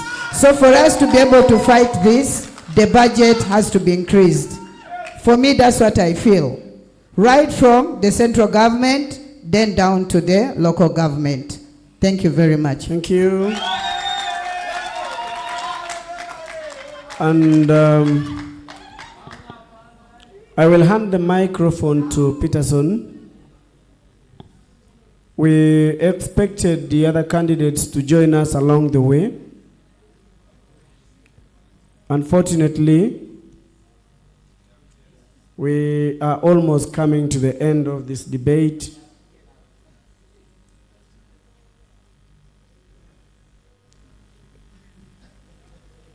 Like I said, this has already made a statement. Peterson. Thank you, Stephen. We now get to the session where you ask each other questions, crossfire. We start with the Honorable Akiteng. If you have anyone you're asking a question. Candidate, Akiteng Deborah, if you have any question for any candidate. Personally, I do not want to really ask a question to any of these people because they are all aspirants. But then I just need, I wish the incumbent was actually here, then I would be in position to ask a pinning question as to why and how. You can still ask some of it these things. because But, I'm sure she's listening. No, it will Or look she's like following. that is backbiting. But I only want to re-echo on my sister. You understand the standards of the hospital because you're a medical worker. Talking about the budget being increased does not come plainly without defense. And for us in a medical sector, there are different grades of the hospital. And every grade comes with the criteria on how medications are supplied to the hospital. And by so doing, you realize that when we talk of the health center too, it's like a drug shop. And there are just a few drugs that are supposed to be So what is your question, please? So my question is, I want her to elaborate on how the drug issue problem will be solved in Serere in details, apart from the budget. What other measure do we have so that we can see that the drugs are enough in a hospital? Directed to who? To my fellow medical worker, and that is Sister Apollo. Sister Apollo. Okay. Yeah, I use sister Thank because you. that's our titles. Yeah. She's a sister. Sister Apollo, you can note that. You'll respond later. Oh, you want to respond now? Okay, fine. And then the other question is directed One question. Yes. Thank you very much, Deborah. I call you Deborah. What you need to understand, Deborah, there is what we call central government. And the central government is the one that is responsible with all the budgetary allocations of funds going to local governments, including Serere. The reason we do not have enough drugs is because we are operating on a very small budget. But if we went to Parliament, if I go to Parliament and advocated for an increment of the budget, honestly,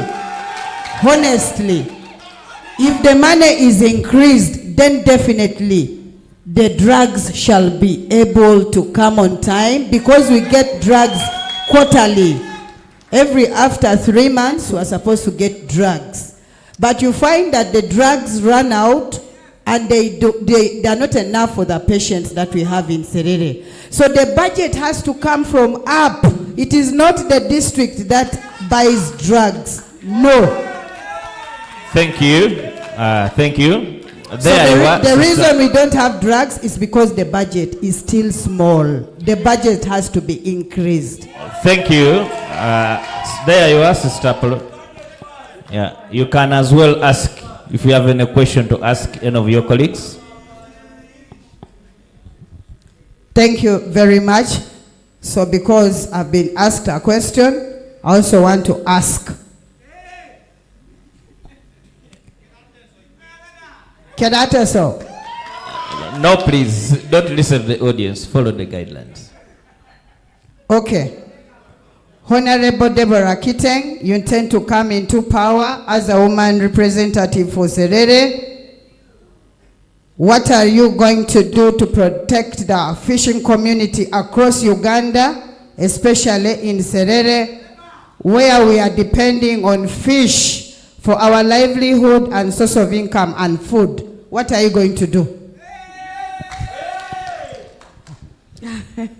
I know the excitement is too much, but that's a question that is really something that we have always had, because it's a challenge, a very big challenge in Serere.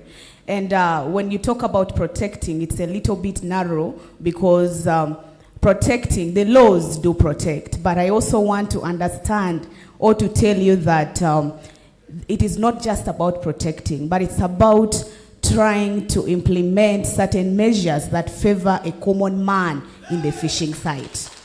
And when you talk about the lakes, there are so many challenges besides what people see. And by the way, people in Soroti, some of the challenges that are in lakes that you're talking about is that on the health part of it, some of the landing sites do not even have one toilet. I can tell you they do not have. And as a health worker, I would love to protect the hygiene of those people by constructing at least one toilet or a facility in that place. My question, Secondly, Deborah, on listen, the side of listen. protecting, Please, listen Brett. to me because I listened to you earlier. On the side of protecting let these her people, finish there. when you look at the insecurity in the lakes, there are very many dark spots, and none of the people, none of the leaders are thinking of at least putting security lights there. And I feel that I will protect a common man who is fishing by giving at least a clear kind of view and the lighting in the lake area. And also, I would like to protect a common man by going to advocate in Parliament that however much we have laws that come against or that protect the fish that is in the lake, we also need to be very flexible to the common man who does the fishing, not just harming them directly. And by so doing, I need to tell the people and also the parliamentarians that however much you say we should not use those bad fishing gears. I always use an example of Karamoja. Most times when they say the Karamojongs should stop stealing and they should return the guns, what happened is they were given iron sheets. And it was like a startup capital for them. It was a startup thing. But in the lake areas, they tell them to throw the bad fishing gears, but they do not even give a seed capital for a common man who is at the lake area. And if government wants to protect these people well and bring them out of the lakes, then they should at least incorporate the funding that helps them get better fishing gears. Thank you. Honorable Parrot, is your question answered? No. Okay. Thank you. So what answers are you looking for? Moderator, I Please, would like to... you can end there. Let me listen to Rasha. Is your question answered? No. She has Even gone off mine topic. wasn't answered at thank first. you. Thank you. Let me get to Ichulet. Honorable Ichulet, do you have any question to ask? Oh, yes. Yes. Thank you once again, moderator. And thank you for this great opportunity.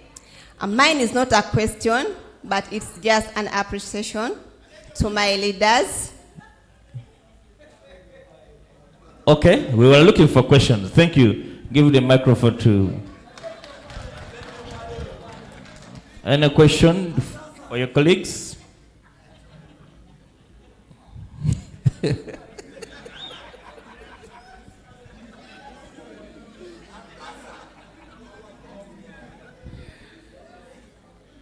Okay, thank you very much. I would like to ask my colleague, Esther Achom. Esther Lucy Achom. One of the,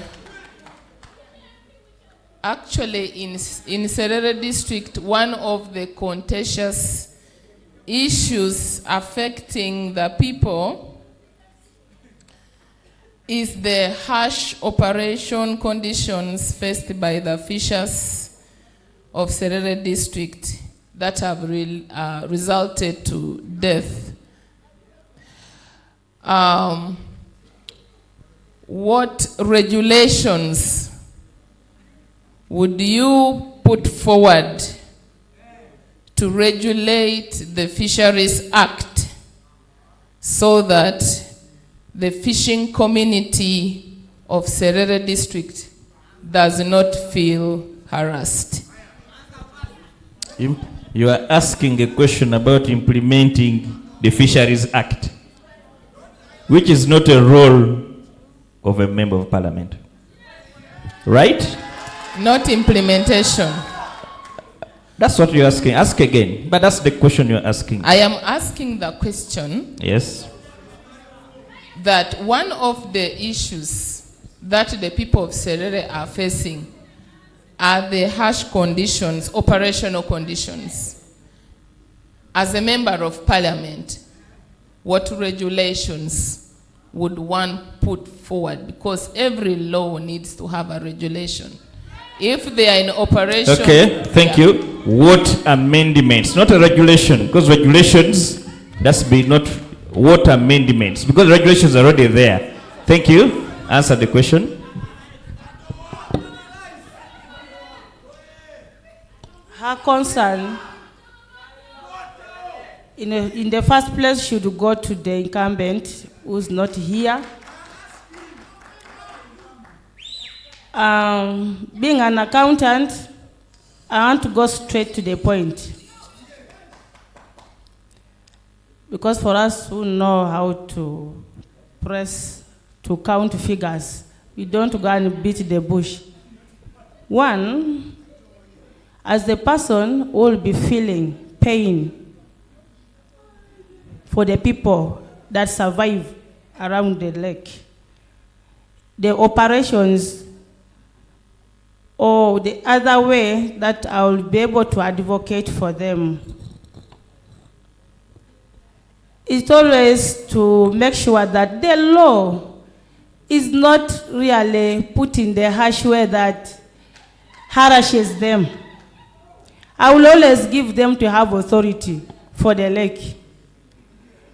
And if the government, if the laws that are governing the lake are really harsh to my people, I have the mandate or the authority to represent my people when I'm in the floor, to make sure that I communicate, I bring out what is disturbing my people down there, and the law that they will implement or amend will always not make my people to be killed around, to be charged,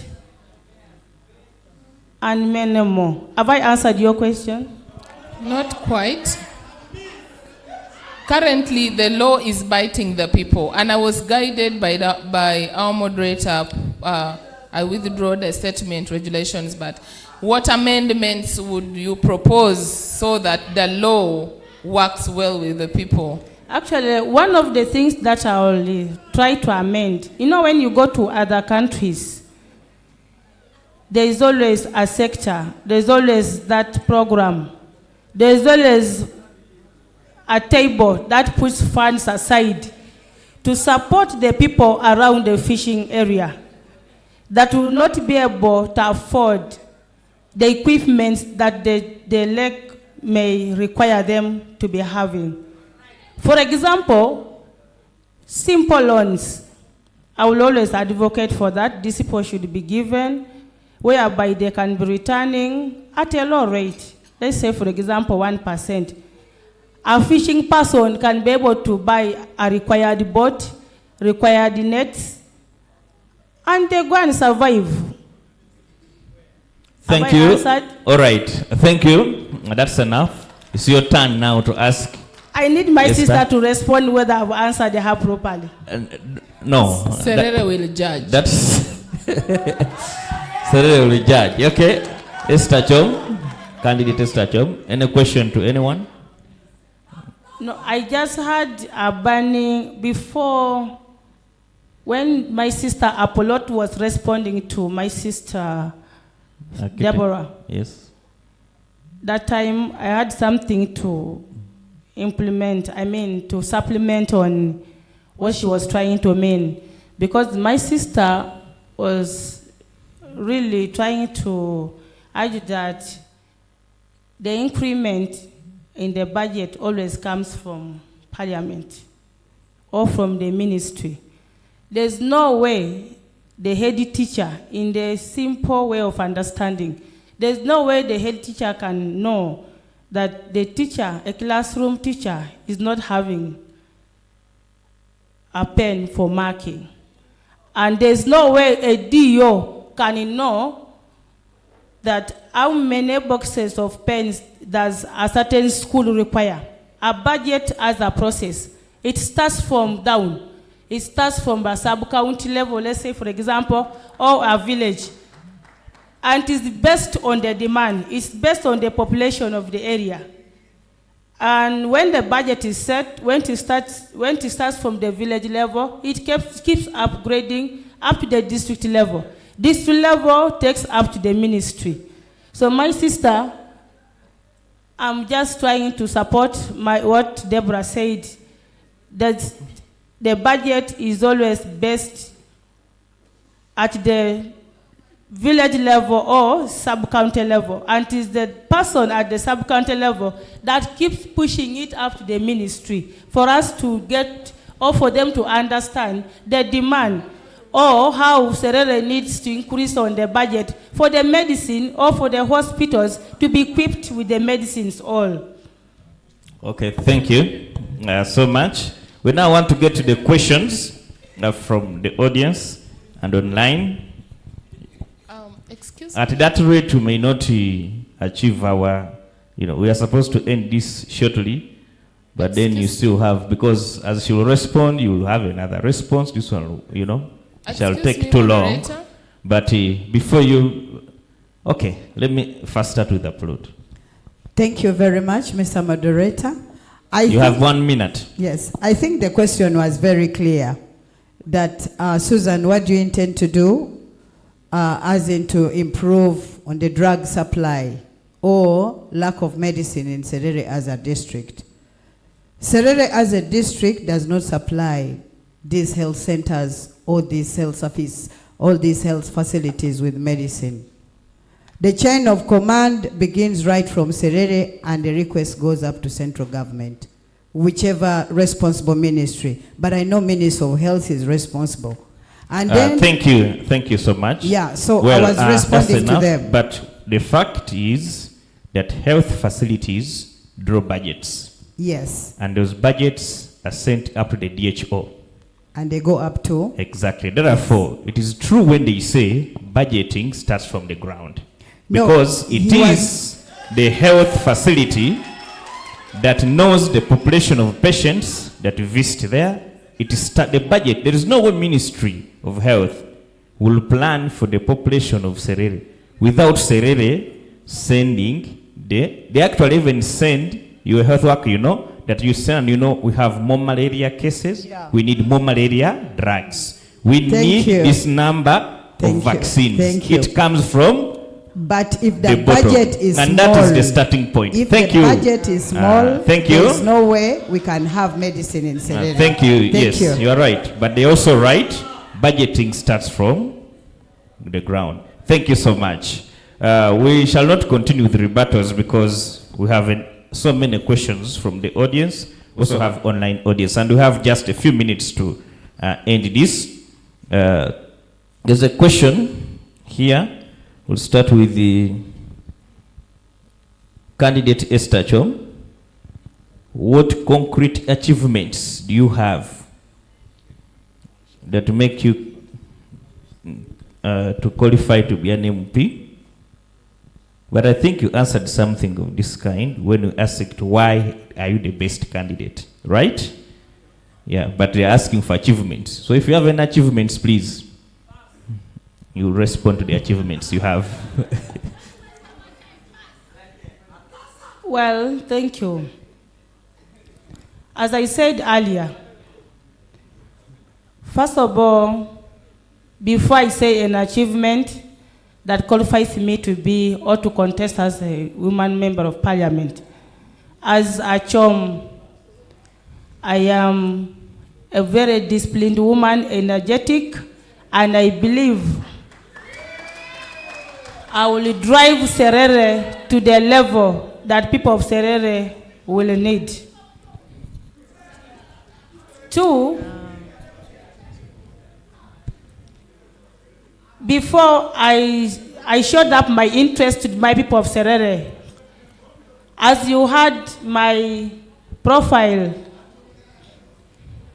I worked in some local company in construction whereby I was able to get so many youth from Serere and fixed them for earning.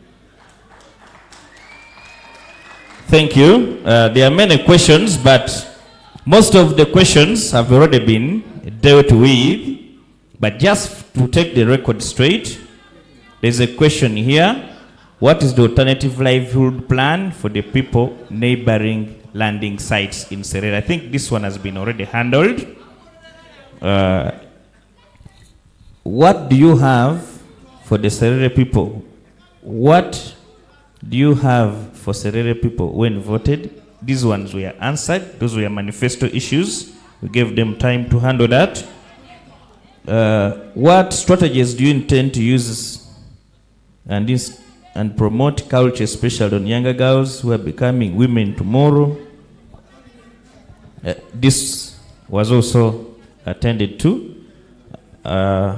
Most of these questions that are here were already handled in the questions we are asking and the examples. So we won't do repetitions. We are looking for new questions. If elected, how will constituents hold you accountable? And will you commit to public annual performance reports?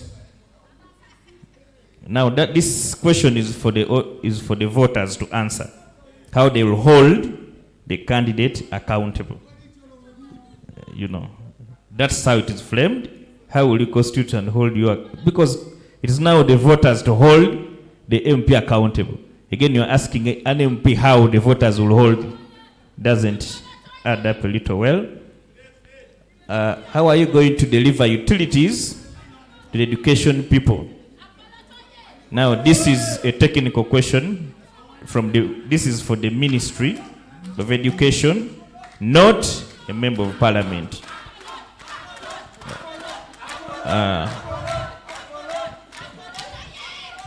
Many people are crying about a house. How best would you? This one is not a clear one. Okay, they are crying about the lake. Issues of fishing. That one has also been handled already in the crossfire here. I think that is all in the questions. And there is this one. What is your focus in the first 100 days of your term? Now, such a question is also for maybe people like the mayors, because now for an MP, it's 100 days. You can't expect deliverables from an MP in that manner. Well, I think that is all. Maybe for closing remarks, I'll give Stephen. Thank you very much. The debate is still on, and I call for discipline in the House. The debate is still on, and we have not concluded it. Ladies and gentlemen, we are coming to almost the final minute of this debate. I want to thank the people who have been following us from different platforms. I also want to thank you, the people who have labored to come here to attend this debate in person. You have showed not only the support for your candidates, but you have showed the love and the solidarity you have for Serere District. Serere District is for all of us, because I am a born of Morapesuru here in Soroti, but I eat the fish which is transported from Serere. We have relatives who come from Serere, and we are part of you. We are one blood. We are one Atekere. So, the leadership that you, the candidates, will offer, if any of you chanced to get the opportunity, will nurture both Serere and Soroti. It will nurture both Serere and Ngora, including Katakwi. Why? To transport a patient from Serere to Soroti, however much your ambulance runs faster, but it will need a good road. to have the patient rescued. And it might be me, it might be you, it might be any of our relatives. And when we lose the lives of our dear ones, we both feel the pain because we shall not have them return to be with us again. So, and that is the reason why this platform is made. It is not to blackmail anyone, like we have seen people spreading information unnecessarily. This is what will grow TESO. Because you are coming together not only brings your ideas on the same table, but it also makes you an opportunity to feel the spirits of yours closer to each other. I love seeing Honorable Achom seated next to Honorable Margaret, and they are interacting. Your spirits being closer to each other are not far from reconciliation. They are not far from a peaceful election. And we also ensure that you interact and share ideas. If one goes through, you will be able to take up the ideas of the other to Parliament. So for that reason, for you who have attended, we want to thank you for offering your time, the candidates for coming to attend this debate and participate. But we also encourage that these platforms will continue not only during the politics time, but we also use it as an opportunity to task our leaders, to task our technical staff, the office bearers accountable to the public. And this is the way to go. We have done it voluntarily and in good faith. We are not here to counterfeit anyone, to blackmail anyone, but to give a leveled platform. For those who have not attended, we understand it might be for one reason or the other, but we pray that next time we shall have the same opportunity, God willing. I want to thank the media colleagues who have been here, who have been working up and down. The TESO vibe, I am seeing Sultan Ali is around, Nathan is around, James is around, Savo from Memoria TV, they are all around. Osike Jonathan from TESO Broadcasting Services, and Peterson here, I'm seeing Fatuma. You have stood while we were seated, and we don't take your efforts for granted. May the Almighty God bless you all. And this brings me back to you, the candidates, that when the last person of you speaks, I will not say anything. I want to give the microphone and an opportunity to both of you to say your last remarks. I can start from the FDC flag bearer. My closing remarks. First of all, I would like to appreciate the media personnel that are here. Thank you so much for bringing such ideas that bring us together for the purposes of peace, and not only interacting, but we shall live here when we know what we need for Serere, that if one person go through, we shall still work as a team to see that we uplift Serere because we have one spirit. And then to the voters, I would love us that now that the new year has started, as you pray so hard for your children to go back to school peacefully, as you pray so hard for your business to prosper, I also want to request you kindly to pray that God gives us a very rightful person to lead Serere for a better service. And then finally, I would like all of us to understand that leadership is inborn, it's never bought. And I believe if we go with the leadership aspect, saying that it's inborn, you don't need to sell your vote for the right person or the wrong person, because I believe a ballot is the greatest successor of a bullet. So I pray for a peaceful session of the elections, and I pray that even after elections, Serere will stay united. And also, I want to thank the moderators for not only guiding us because these questions, some of them are challenging, but they are giving us an experience and they are giving us a platform to go and understand them before we go to Parliament. And then when it comes to I am giving my closing remarks. I'm even almost done.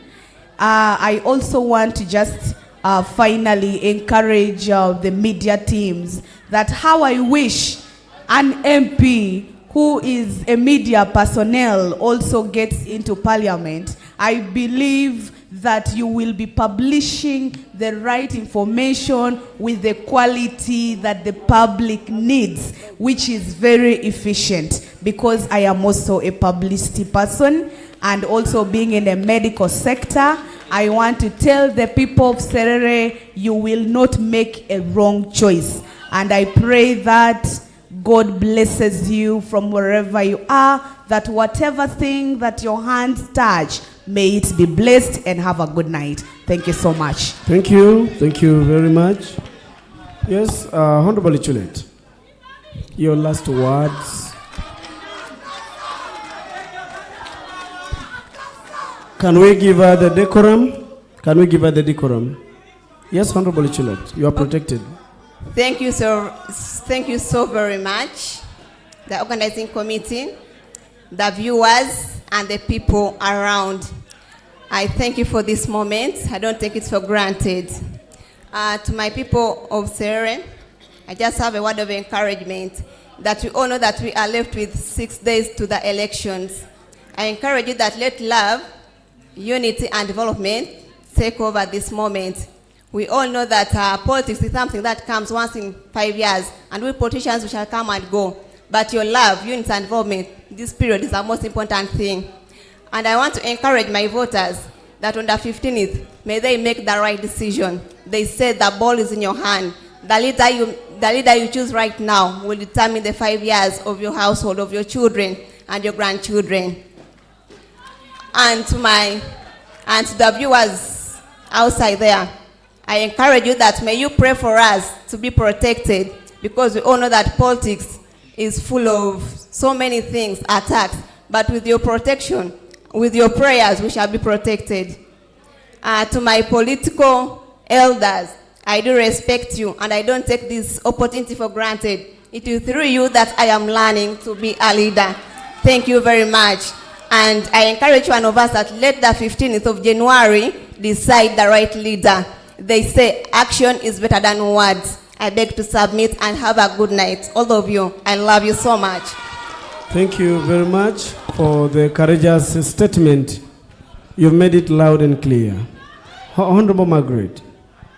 Thank you very much. I'd like to thank our moderators and the organizers of this debate. Thank you to all the media houses present and all our supporters and my colleagues. Thank you for turning up. Without us, this wouldn't have taken place. I know that leadership is a sacred calling, and as I dedicate myself to serve the people of Serere with integrity, it will surely be a testimony of faith and purpose. I commit this journey to the hands of the Lord, and I know that the brighter future of Serere begins with us. I would like to implore the people of Serere to put their trust in me. I am a self-motivated person, mature, and with good people skills, good communication skills. I will not embarrass the people of Serere while representing them in Parliament. I'm confident that I can work with everybody. I can work with all leaders, all the leadership of the NRM, all the political leaders, the religious leaders, the technical and civil people. I now call upon the people of Serere that we unite on the 15th, vote Margaret Opol for the United Serere, for the change that Serere needs. And my symbol is a saucepan, able to work and to serve the people of Serere without discrimination. Thank you so much. I wish all of you a good night, and may God bless you. Thank you. Thank you. Thank you, Honorable Margaret. Members, as we cheer, I also urge that we allow the candidates to give their last remarks. This is very important. Yes, Honorable. I'm doing this to show my people of Serere that I'm young and energetic. I have a lot of energy to drive you to the destination that you need. Thank you for coming. Thank you for praying for us. Thank you for giving us your time. I know you've had a lot. You're going to rate us, and you're going to make a decision on 15th. But I'm here to request you humbly. I need your vote. Our symbol is the chair that is making all of you comfortable. I'm here for you, and I'm ready for you. Thank you so much. Thank you for being brief. Yes, Honorable Apollo.